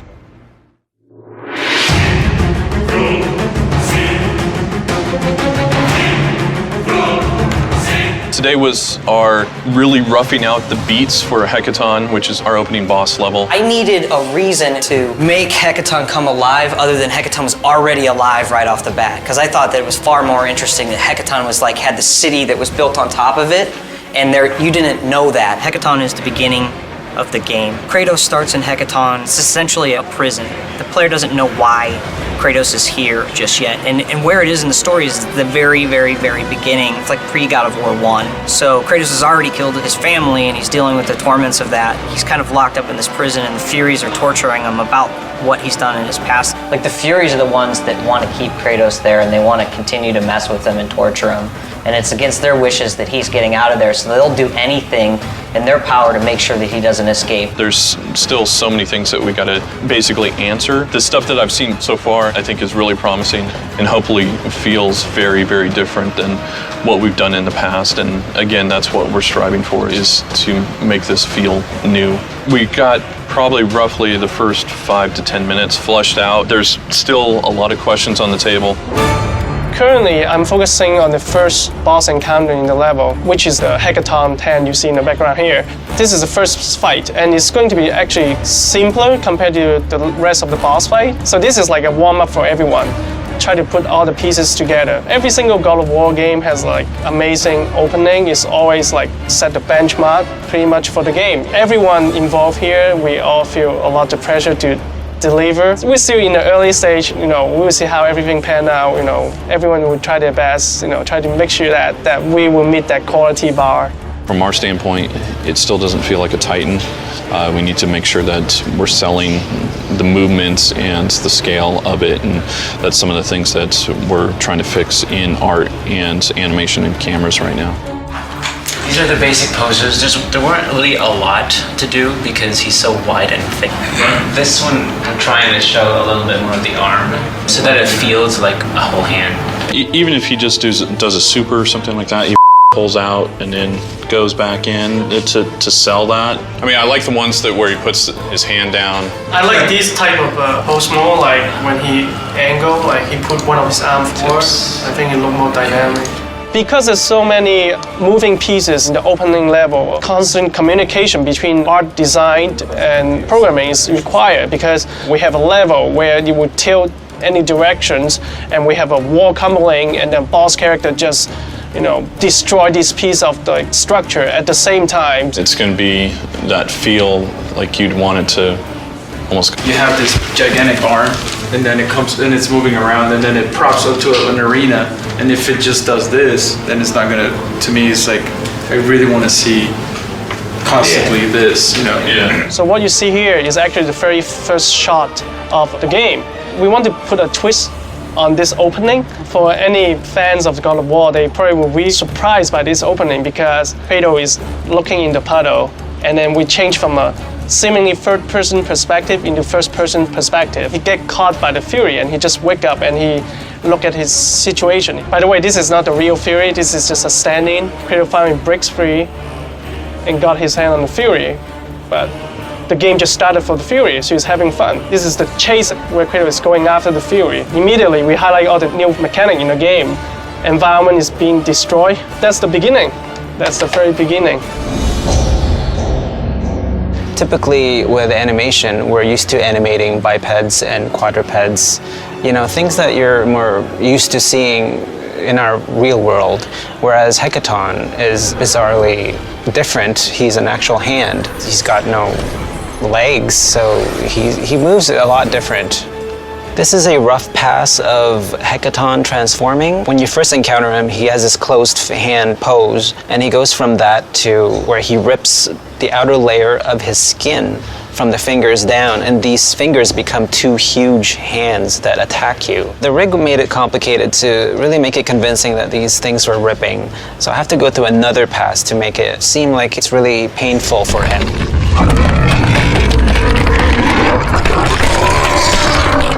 This time we're trying a very different approach in terms of storytelling with God of War. We are going to do different flashback sequence. So that's why we try to set it up at the beginning. You feel like personal. There's a mystery. Why Kratos is here. He's after something. This is a storyboard of the very first shot of the game. So Kratos is waking up, looking in the puddle. This is the surprise moment for the player because in first-person perspective. And then Kratos waking up in this prison-like structure with his hand chained, and physical fury appear. We just try to get a sense of what elements is involved in each scene. This is more like a guideline, how we're going to approach this sequence. So Kratos is like struggle to get out, and Megara comes in. This is a new type of minigame we're trying. Hopefully it'll be more intuitive to the player. This is a semi-arced level. This is actually on Hekaton's giant arm. So Kratos crashed through this wall and find another prisoner, and Hacker Hand appear in the background and kill him. Right now the hand is poking through the ceiling because we don't have destruction yet. So we're going to put in those pieces later. When you stun Hacker Hand, he will crash into the arena, and at that point you can actually pull down this building and drop it on the Hacker Hand and crush him. You're basically closing a section of the arena. As the fights progress, the arena is actually getting smaller and smaller, so it's more intense. So this is the beginning of like figuring out exactly how we want to implement the destruction of the level with the artists. There's a lot of things the camera has to communicate, gameplay first. If you stop and leave Kratos in some place at some time, you need to be able to find out where is he going next. You need to be able to pull back to show the player enough when he's fighting, what he knows is safe, what areas aren't safe. Kind of added on top of that, then we're able to kind of show a little more of the environment, to communicate kind of the story, the setting that you're in, and kind of immerse them a bit more in what's going on. Here we have the Ardid Hecaton level, and these green areas are the camera zones where Kratos is located, and then each one of these brighter green spots are the actual cameras that are activated. So we've set up zones based on where the location is, so you can kind of see as Kratos runs by, the camera will switch to follow the Hecaton monster. So here he's doing a special move, so we activate another camera. So here now he's boxing us in, the camera's pulled back a little further. Now he's attacking, so we pull back even further to that to keep his claws in view. This way the player knows they don't lose sight of what matters. So there are, I think, 3 different sets just in this location, and those sets have 2 cameras each. So you see these big green and red balls are camera targets. The large volume gives it a larger radius for the target to move in, and so that means it's actually a softer target. The smaller ones are much stronger targets, and so when they move, it's a bit more of a one-to-one motion. Some of the changes are subtle, but a lot of it's to make sure we can keep Kratos in frame and then provide different moments.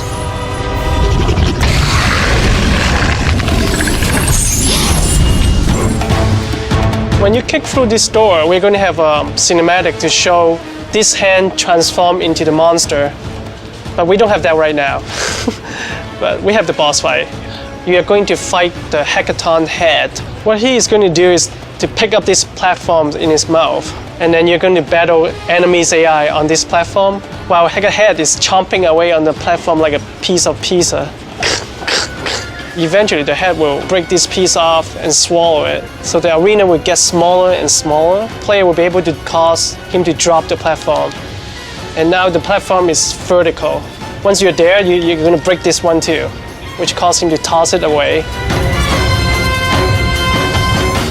And then we have another Hacker Hand come out. So now you're fighting both of them. So the idea is you will turn Hacker Hand into a giant rival and use him to attack the face. So that's what we're working on.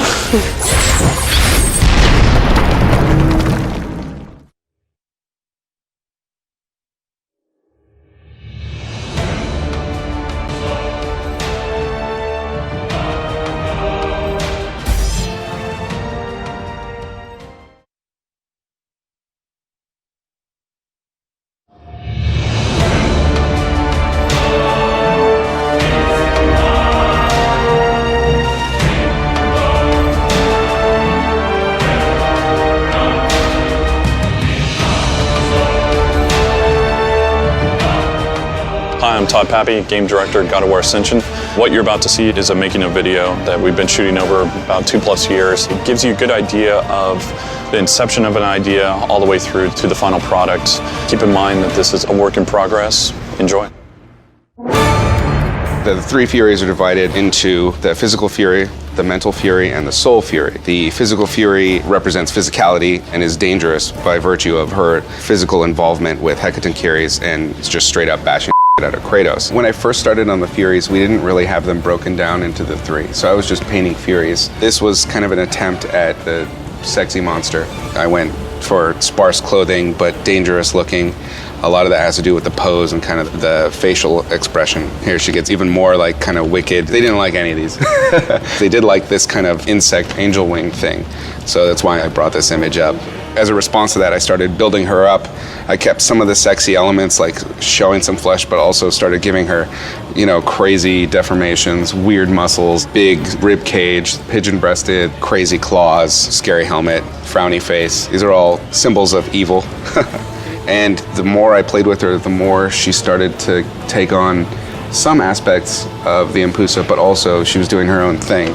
And I think in my head, my own personal mythology for her, this is the final design. I thought maybe it'd be kind of cool if like all of the really weird characters that we've had in the past maybe were birthed from the three Furies. So like the Sirens maybe came from Tisiphone, who is the mental Fury, and maybe the Impusa come from her. Here you can see, we'll go in for a little close-up. I hope you haven't eaten recently. This is the Suriname toad reference that I pulled. Look it up, Suriname toad, which is this toad. It has live births where it has eggs laid into its back skin, and then the little froglets, once they're of age, burst out of their mother's back and just leave this waffle-style, you know, English muffin holes on her back. And you'll never eat English muffins again, by the way, but it's disgusting. It's so gross. You have crazy bustier style armor, but every time you look, you're going to be punished. She's my answer back for Aphrodite on the last game. She's basically the one that can go toe-to-toe with Kratos. She has like big appendages similar to Ares. She's a pretty tough chick. One of the first things we do is we create a rough gray mesh. Once that's approved, we can then jump back to the character and kind of really get into the anatomy. Like I'm at that point now where I'm starting to rough out some more interesting shapes and a little bit of anatomy into the crab-like appendages. Starting to think about how does the back work, as well as how the drapery works and just how everything interacts as a whole. One thing with her face that we've really been focusing on is in the concept, Izzy had really drawn her face where there's a good wide set area between the eyes, and I think that's kind of that fine line we were talking about between human and creature. So I really tried to capture that space between the eyes and have it to where it's believable anatomy, but it is also kind of an exaggeration of what normally would be there.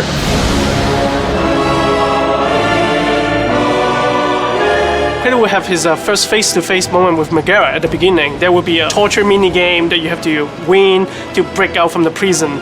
So this is like the first mini-game. So the new style mini-game we're trying to do, so it's more intuitive. You just move the character like you are in the game.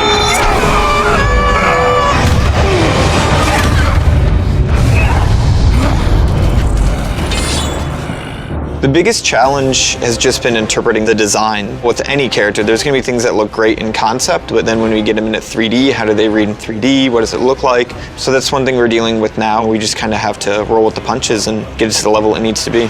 Her face originally was extremely battle-scarred. It was almost too creature-like, and we wanted to kind of bring back a little more feminine quality. I just took the sculpt and I brought it into Photoshop and I just painted some different ideas. And we ended up going for something a little bit more subtle, and this is what we ended up narrowing it down to. So you can see that she's been into battle. Her eye is scarred, but it's not like a zombie eye. Her lip still has a scar on it, but it's not exposing any teeth. It's not a disability. We still get the story and the sense of history in her. In the actual final model, this is what you see. And then it goes down into the neck, and then we even carried some of those scars, you know, down into the legs. These are where the parasites live. You know, I tried to sculpt some that were like semi-closed, like a parasite was still living in them, and then some of them that were open. It'll take something that, you know, normally most men find very attractive and really kind of push the gross factor to it and really show that that's another area of attack. This is the final high-res asset. I tried to use brushes that would give a nice organic feeling, but then when you came to kind of crab, spider-like appendages, I wanted to have that material difference. This area, I wanted to feel a little bit more hardened, but then in between we have kind of that soft little bit. This is the character, which he'll look like in game. I like building monsters and brutes and stuff like that, so when I heard I had to do a female model, I was kind of bummed out in one sense, but then when I saw the concept, and it's like, oh, it's this weird creature, super strong chick. It was a little bit more interesting to me, and this character definitely fit that bill, so that was nice. Not to worry. I am quite skilled at teaching respect.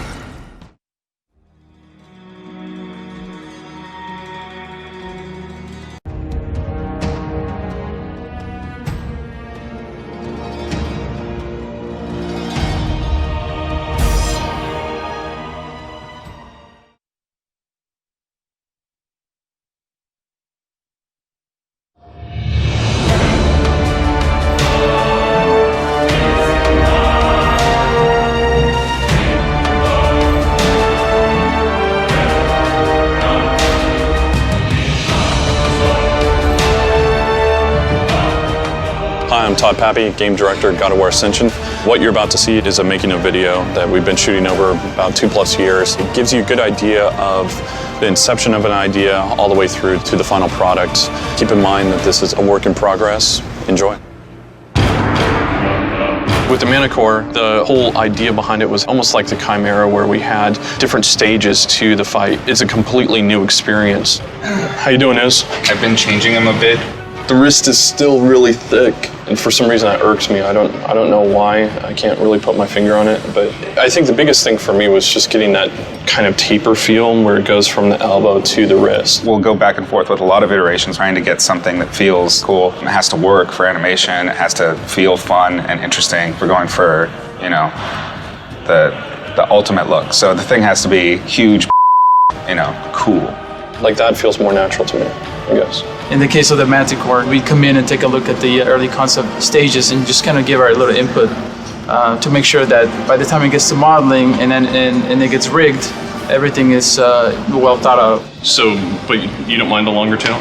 No, that's fine. I think actually it will help when the character's flying also. So you just need like a final 3/4 now? Yeah. God of War 3 is kind of a learning curve project, I think, for a lot of the guys, and now everybody's just kind of up to speed and running. So it's the characters will be a lot better in this game, actually. The Manicore is essentially part scorpion, which is his tail. He has the body of a lion, the arms of a man, the wings of a bat, and the jaw of a shark, which will unhinge and completely open like a shark jaw. It opens very far so that he can spit these large fireballs. In the concept, they really like this big oval that you got from a shark. So that's kind of what I did. So these bottom teeth are more shark-like. These upper teeth, same thing, very shark-like. These will actually be redone. We don't like them. Then he also has the chest of a human. You can see this is all human, and it leads down into these kind of very scorpion-like plates. A lot of this is based on scorpion. These big hard plates, and these other plates with flesh in between, and these inset plates with flesh in between it. So all of this will move very fluidly, but it's still a plate. The hardest part were the wings. The rest of it's all fairly straightforward. The wings essentially fold up and he walks on these two knuckles. We went back and forth quite a bit on the wings. Wings are very difficult. We actually went to Sony ImageWorks last game, trying to ask them how they did wings, if there's any ideas they had. And they just create two versions, a folded version and an open version. It's very hard to do. The big discrepancy was in how this works. If they transition off fingers, are they a hinge? We needed them to be able to fold up so the character could swipe. And this is what we came up with. There were always spikes here, but there was also a mane. There wasn't hair on him anywhere else. And it really didn't make any sense to me that he would have a mane of hair and no hair anywhere else. So I kind of pitched Todd on the idea of just spikes. He tentatively agreed. He hasn't cut it so far, so far so good. All of the textures for this character were painted in ZBrush. Where I paint little cracks, there's actually normal map detail of those cracks. So you're really supporting the sculpt and driving home and accentuating the detail that you have in the sculpt. It all works together just to look nicer, looks more natural.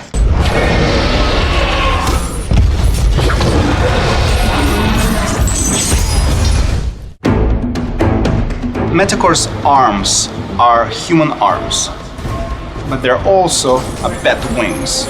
So I was working with an animator who had an idea of how he wants this thing to work. And my job was to actually make rig work in the way he wanted it to work. And the solution was I want to have one control that basically makes it look good. So this is a prototype of the wing rig. So here's the main control, and it sort of allows you to move the whole character around. This would be sort of half the body of the Manticore here, and the wing starts with this human-like arm. We could make lots of controls to animate this wing, but animator really wanted to have a single control that would just do exactly what they want. And this control became this guy, this large control in the middle of the wing. So I'll show you a little bit what it can do. So this control can basically mimic the billowing of the wing itself. This animation itself, just be able to pull this up and down and move it around any way you want, drives secondary controls that allow animators to do more precise animations. So that was the really big breakthrough for us, to create something that allows animators animate without having to break it or struggle with many FK controls. And so we're planning to use this rig for pretty much every creature we have that uses bat-like wings. So hopefully going forward, this rig will work for many years to come. When I first saw the concept art, I thought, holy I thought I was going to have a lot of trouble making this guy move. Izzy's probably one of the best draftsmen I've ever seen, and so he had all these beautiful drawings. And of course we went with the most challenging design, as we do. Probably the most complicated rig I've seen here outside of the Poseidon fight. The Manticore, he's got all of these tail joints that move around. He's also got this stretchy little pelvis here. We can move up and down. On top of that, he's got all of these wing controls right here. And you can see there's these diamond shapes, and what they do is kind of control where this thing flexes. But for extra control, we've also got these other joints that come in here, and they can actually rotate just to finesse it a little bit. So all of those things included, it's probably 3 or 4 times as complex as Kratos' rig. It's such a strange design, really having a hard time wrapping my head around it. It's not until we actually start to break the guy down and hurt him that I started to enjoy animating him. He's got 2 states in the beginning. He can fly around and avoid you, and he's also got a projectile that he can do where he will ignite the ground on fire. He's got this big sweeping attack where he flies across the entire environment and ignites everything. Once he's on the ground, folds up those wings. We had to do a lot of trickery with the wings just to get them to work. You can see the size of these right now is actually a lot smaller than when they're in the air, because we're actually scaling the joints down. When we had the wings bigger, they were way out here, so you couldn't quite read what was going on. It's still hard. It's so unique and it's so foreign. People tend to recognize things through silhouette, and this just is completely alienating. When he's on the ground, he's got another tail strike. Tail looks good. He's got another move where he goes to the air and claps his wings. That knocks the player back.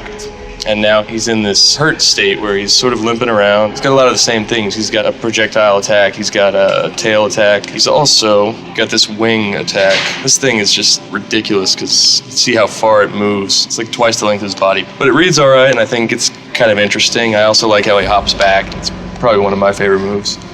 One of the best and worst parts about working on the God of War series is that our creature designs are nuts. As an animator, you're constantly challenged to kind of find ways to make this stuff look good. When you get to make Kratos kill the stuff that you're not that into, it's equally as fun.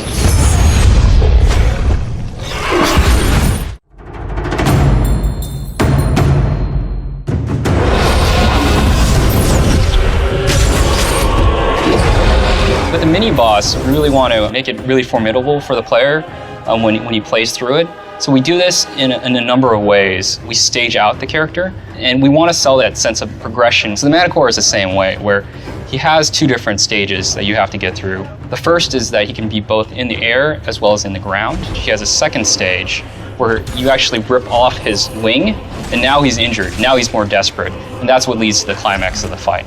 In addition, with our mini bosses, one of the tricks that we use is to kind of tease a character over a period of time. So with the Manticore, you see him throughout a number of stages in Delphi where he'll make appearances. And then when you actually get to the fight, it's just that much bigger because you've seen this guy, he's been bothering you the whole time. And now you've actually put a personality to the character. He's a huge creature, he's flying. We haven't had a character this large before in the air. and also that he'll transfer to the ground, just like he did there. In comparison to Kratos, he's a really large character, so he takes up a lot of the space in the arena. And when he does hit Kratos, you can see that Kratos really moves back far, so that, he displaces Kratos, basically. One new thing that Manticore has is that we're doing away with prompts that are on the screen for the CS moves. So this makes it more cinematic. There's no buttons that appear on the screen that cover up any of the action that's going on. This is one of those buttonless mini games. So you can see the giant tells that he does on the attacks. That's very clear for the player to read so that they can evade out of the way and then retaliate with their blades. So there's no buttons on the screen, nothing that tells the player what they're doing. What we've seen when we playtest this is the players, naturally see these things and are paying attention to what the character is doing and then responding. Now, this is one of our other buttonless mini games. We came up with the concept that his weakest side was his belly and his neck. Basically, to kill this character, Kratos had to somehow get in there. He's basically chained up by Kratos' chain here. He's struggling to get out. At this point, the only weapon that he really has at his disposal is his tail. So he attacks with his tail, Kratos dodges, and he comes back and kicks Manticore in the face to sort of show who the boss is here. He's dominating at this point, so we really wanted to show that, Manticore can't really do anything to Kratos while he is on top of his belly. And the player can evade out of the way of the tail. There's giant tells on the tail that strikes, so the player knows when to evade out of the way and then counterattack with his blades.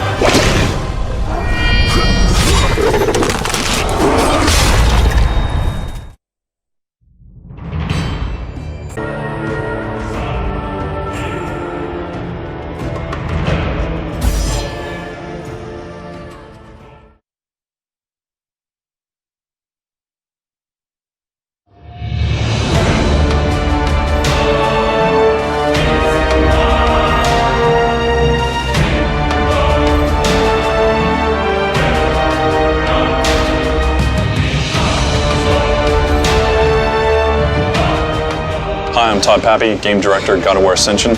What you're about to see is a making of video that we've been shooting over about 2+ years. It gives you a good idea of the inception of an idea all the way through to the final product. Keep in mind that this is a work in progress. Enjoy.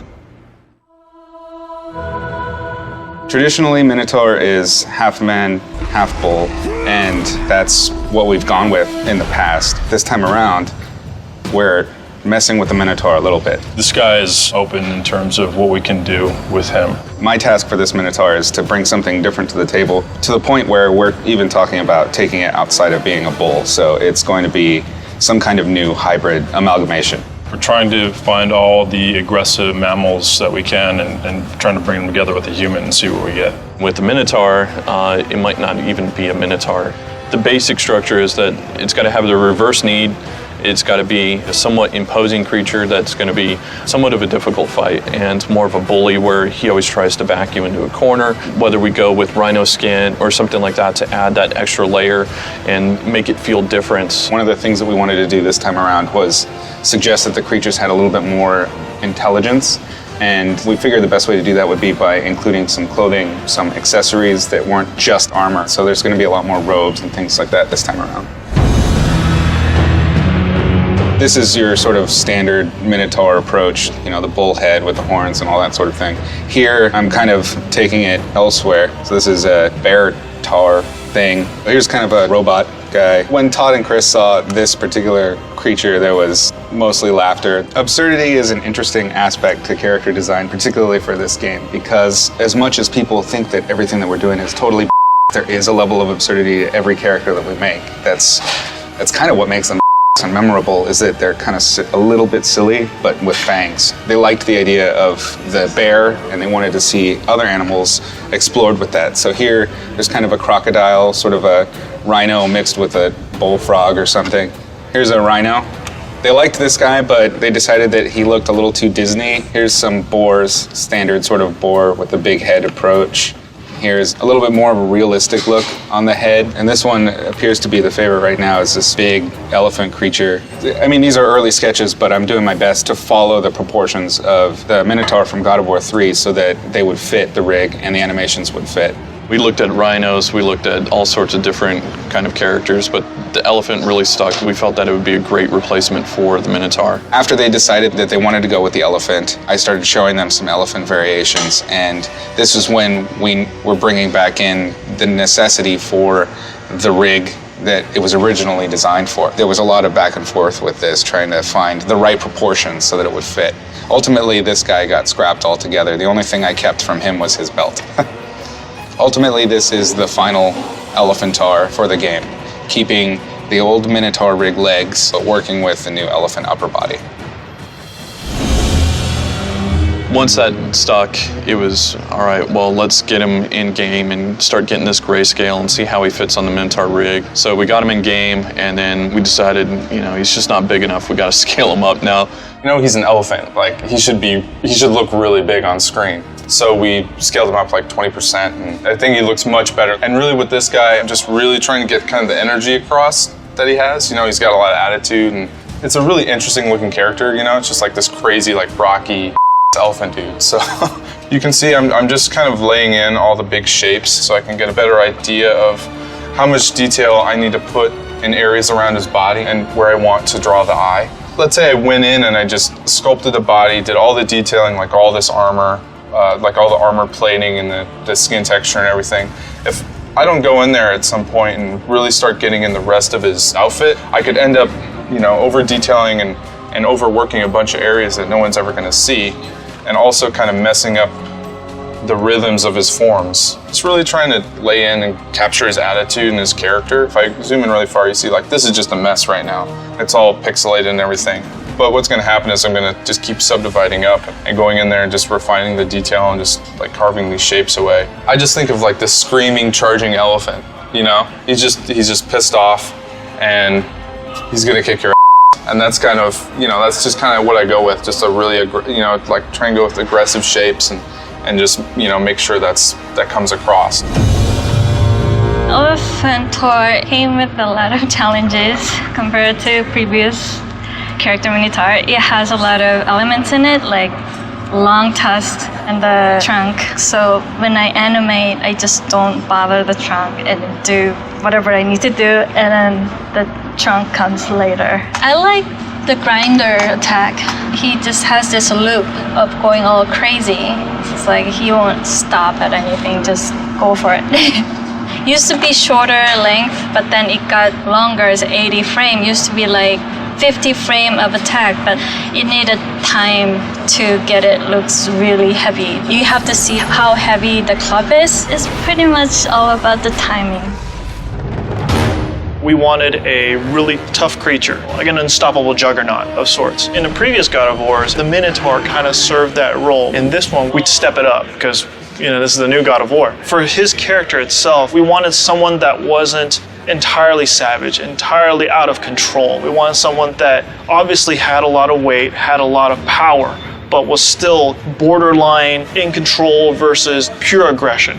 This is our test level that we experiment all our creatures in. He's swinging the giant club around. It's reminiscent of his tusks. It shows like he's from a long line of other stronger elephants. He's gonna try to grab me, and then this is one of our instances where you're in an interactive sequence, but you're not having button prompts on the screen. And then here's the kill.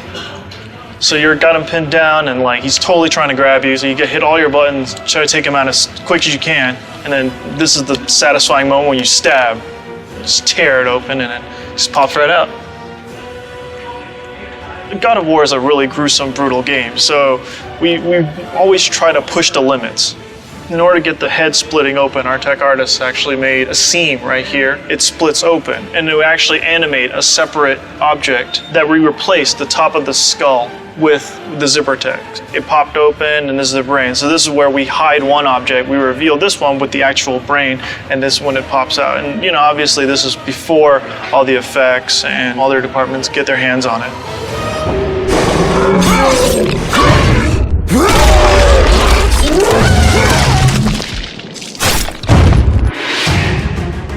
Bruno came to me about this kill. He just told me make it as as brutal as possible. So yeah, I was like, oh wow, this is gonna be cool. This is the beginning part of finishing off the elephant. Kratos inks him to a position where he wants to slice his head open. So that's the first thing. The pose is very important. Like, you can still be threatened by the elephant. He's pinned down, and then at this point you can, like, slash his head. I added a little bit of the emotion on the eyebrow. I have this eye blinking a lot, blinking, and all of a sudden just froze. But I don't know, it kind of got lost with all the bloods going on. At this point, like, Kratos just looked at his prize, like his finish move, and toss him away like a garbage. I think Elefantar turned out great. I think the model looks absolutely fantastic.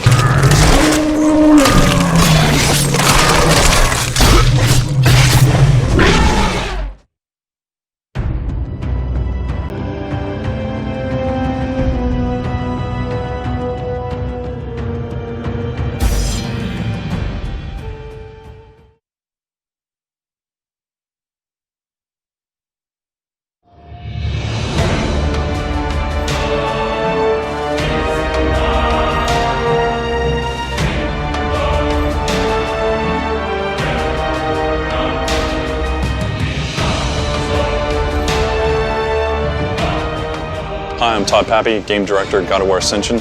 What you're about to see is a making of video that we've been shooting over about 2+ years. It gives you a good idea of the inception of an idea all the way through to the final product. Keep in mind that this is a work in progress. Enjoy.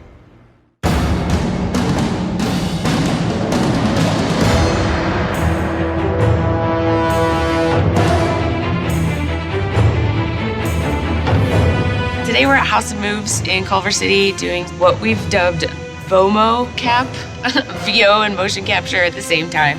This is the first time we've done the VO mocap. In the past we've done just mocap and voice recording completely separate. I love mocap. Love me some mocap.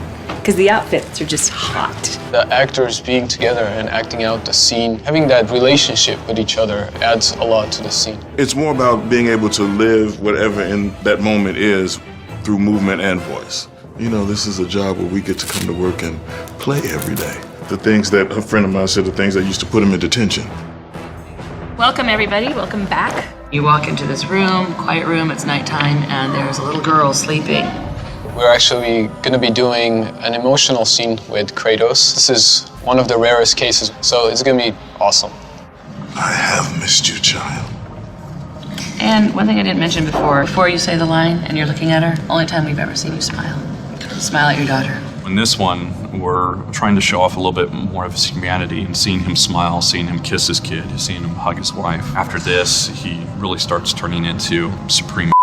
I would actually just go all that you lost can be yours once again. He's a little bit different guy in this one, I think, which I'm happy about. It's kind of the last moment of him having any kind of humanity in him. She has grown. Been away far too long. It's hard because we haven't really seen this side of Kratos, so we want to be careful not to lose his character. I think in that sense, this scene might possibly be the hardest one.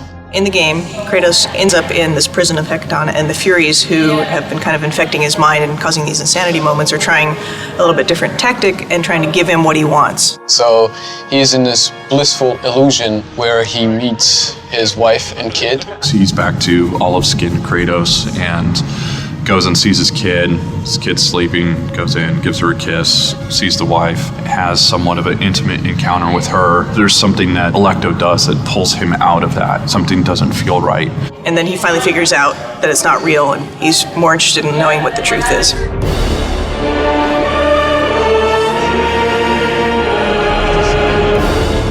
This is the master bed. This is where he makes love to his wife. Yeah. The moment she does this, you no longer go for her anymore. But everything else looked awesome. When you're working on a computer, everything's so planned. You have to know exactly what you want. You know, a lot of times actors bring in something of their own that just, makes that scene that much better. T-pose.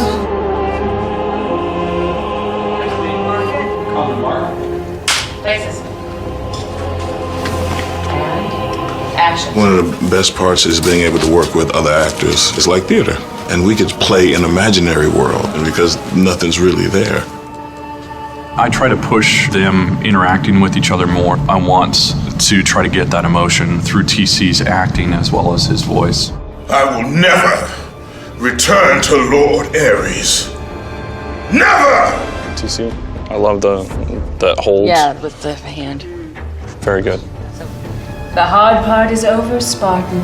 Jennifer stood out as she had the right voice for it. It was sultry. And out of all the Furies, that's what we were looking for Electo, and being able to do the wife as well and sell those intimate encounters better.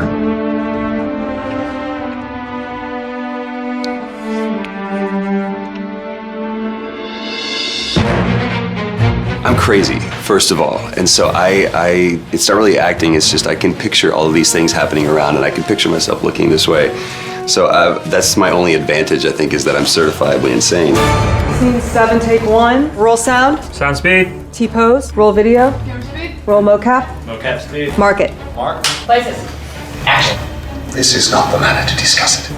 When we started looking for Orcos, we did multiple sessions and found Troy. For me, he had the proper delivery and also regalness to his voice. Troy fit the bill. The Furies are near. They cannot know I speak with you. I will draw them away. The truth waits for you in Delphi, Kratos. Seek the Oracle.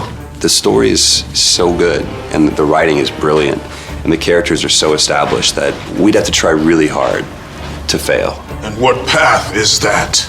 Do not let illusion deceive you. Then this is what you shall have. Of all the minds in question, mine is not the one to worry about. Use these items to still your mind, Kratos. Freedom from your bond to the god of war himself. Troy, TC, and Jen did a great job. We got the voice direction the way I wanted it, and so I'm very happy with it.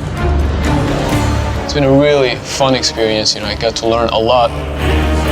It's fantastic to be able to work with the other actor. This is like heaven. It's cool. I mean, I really would like to do more of this. I'm excited to get it back to the studio and see it all come together.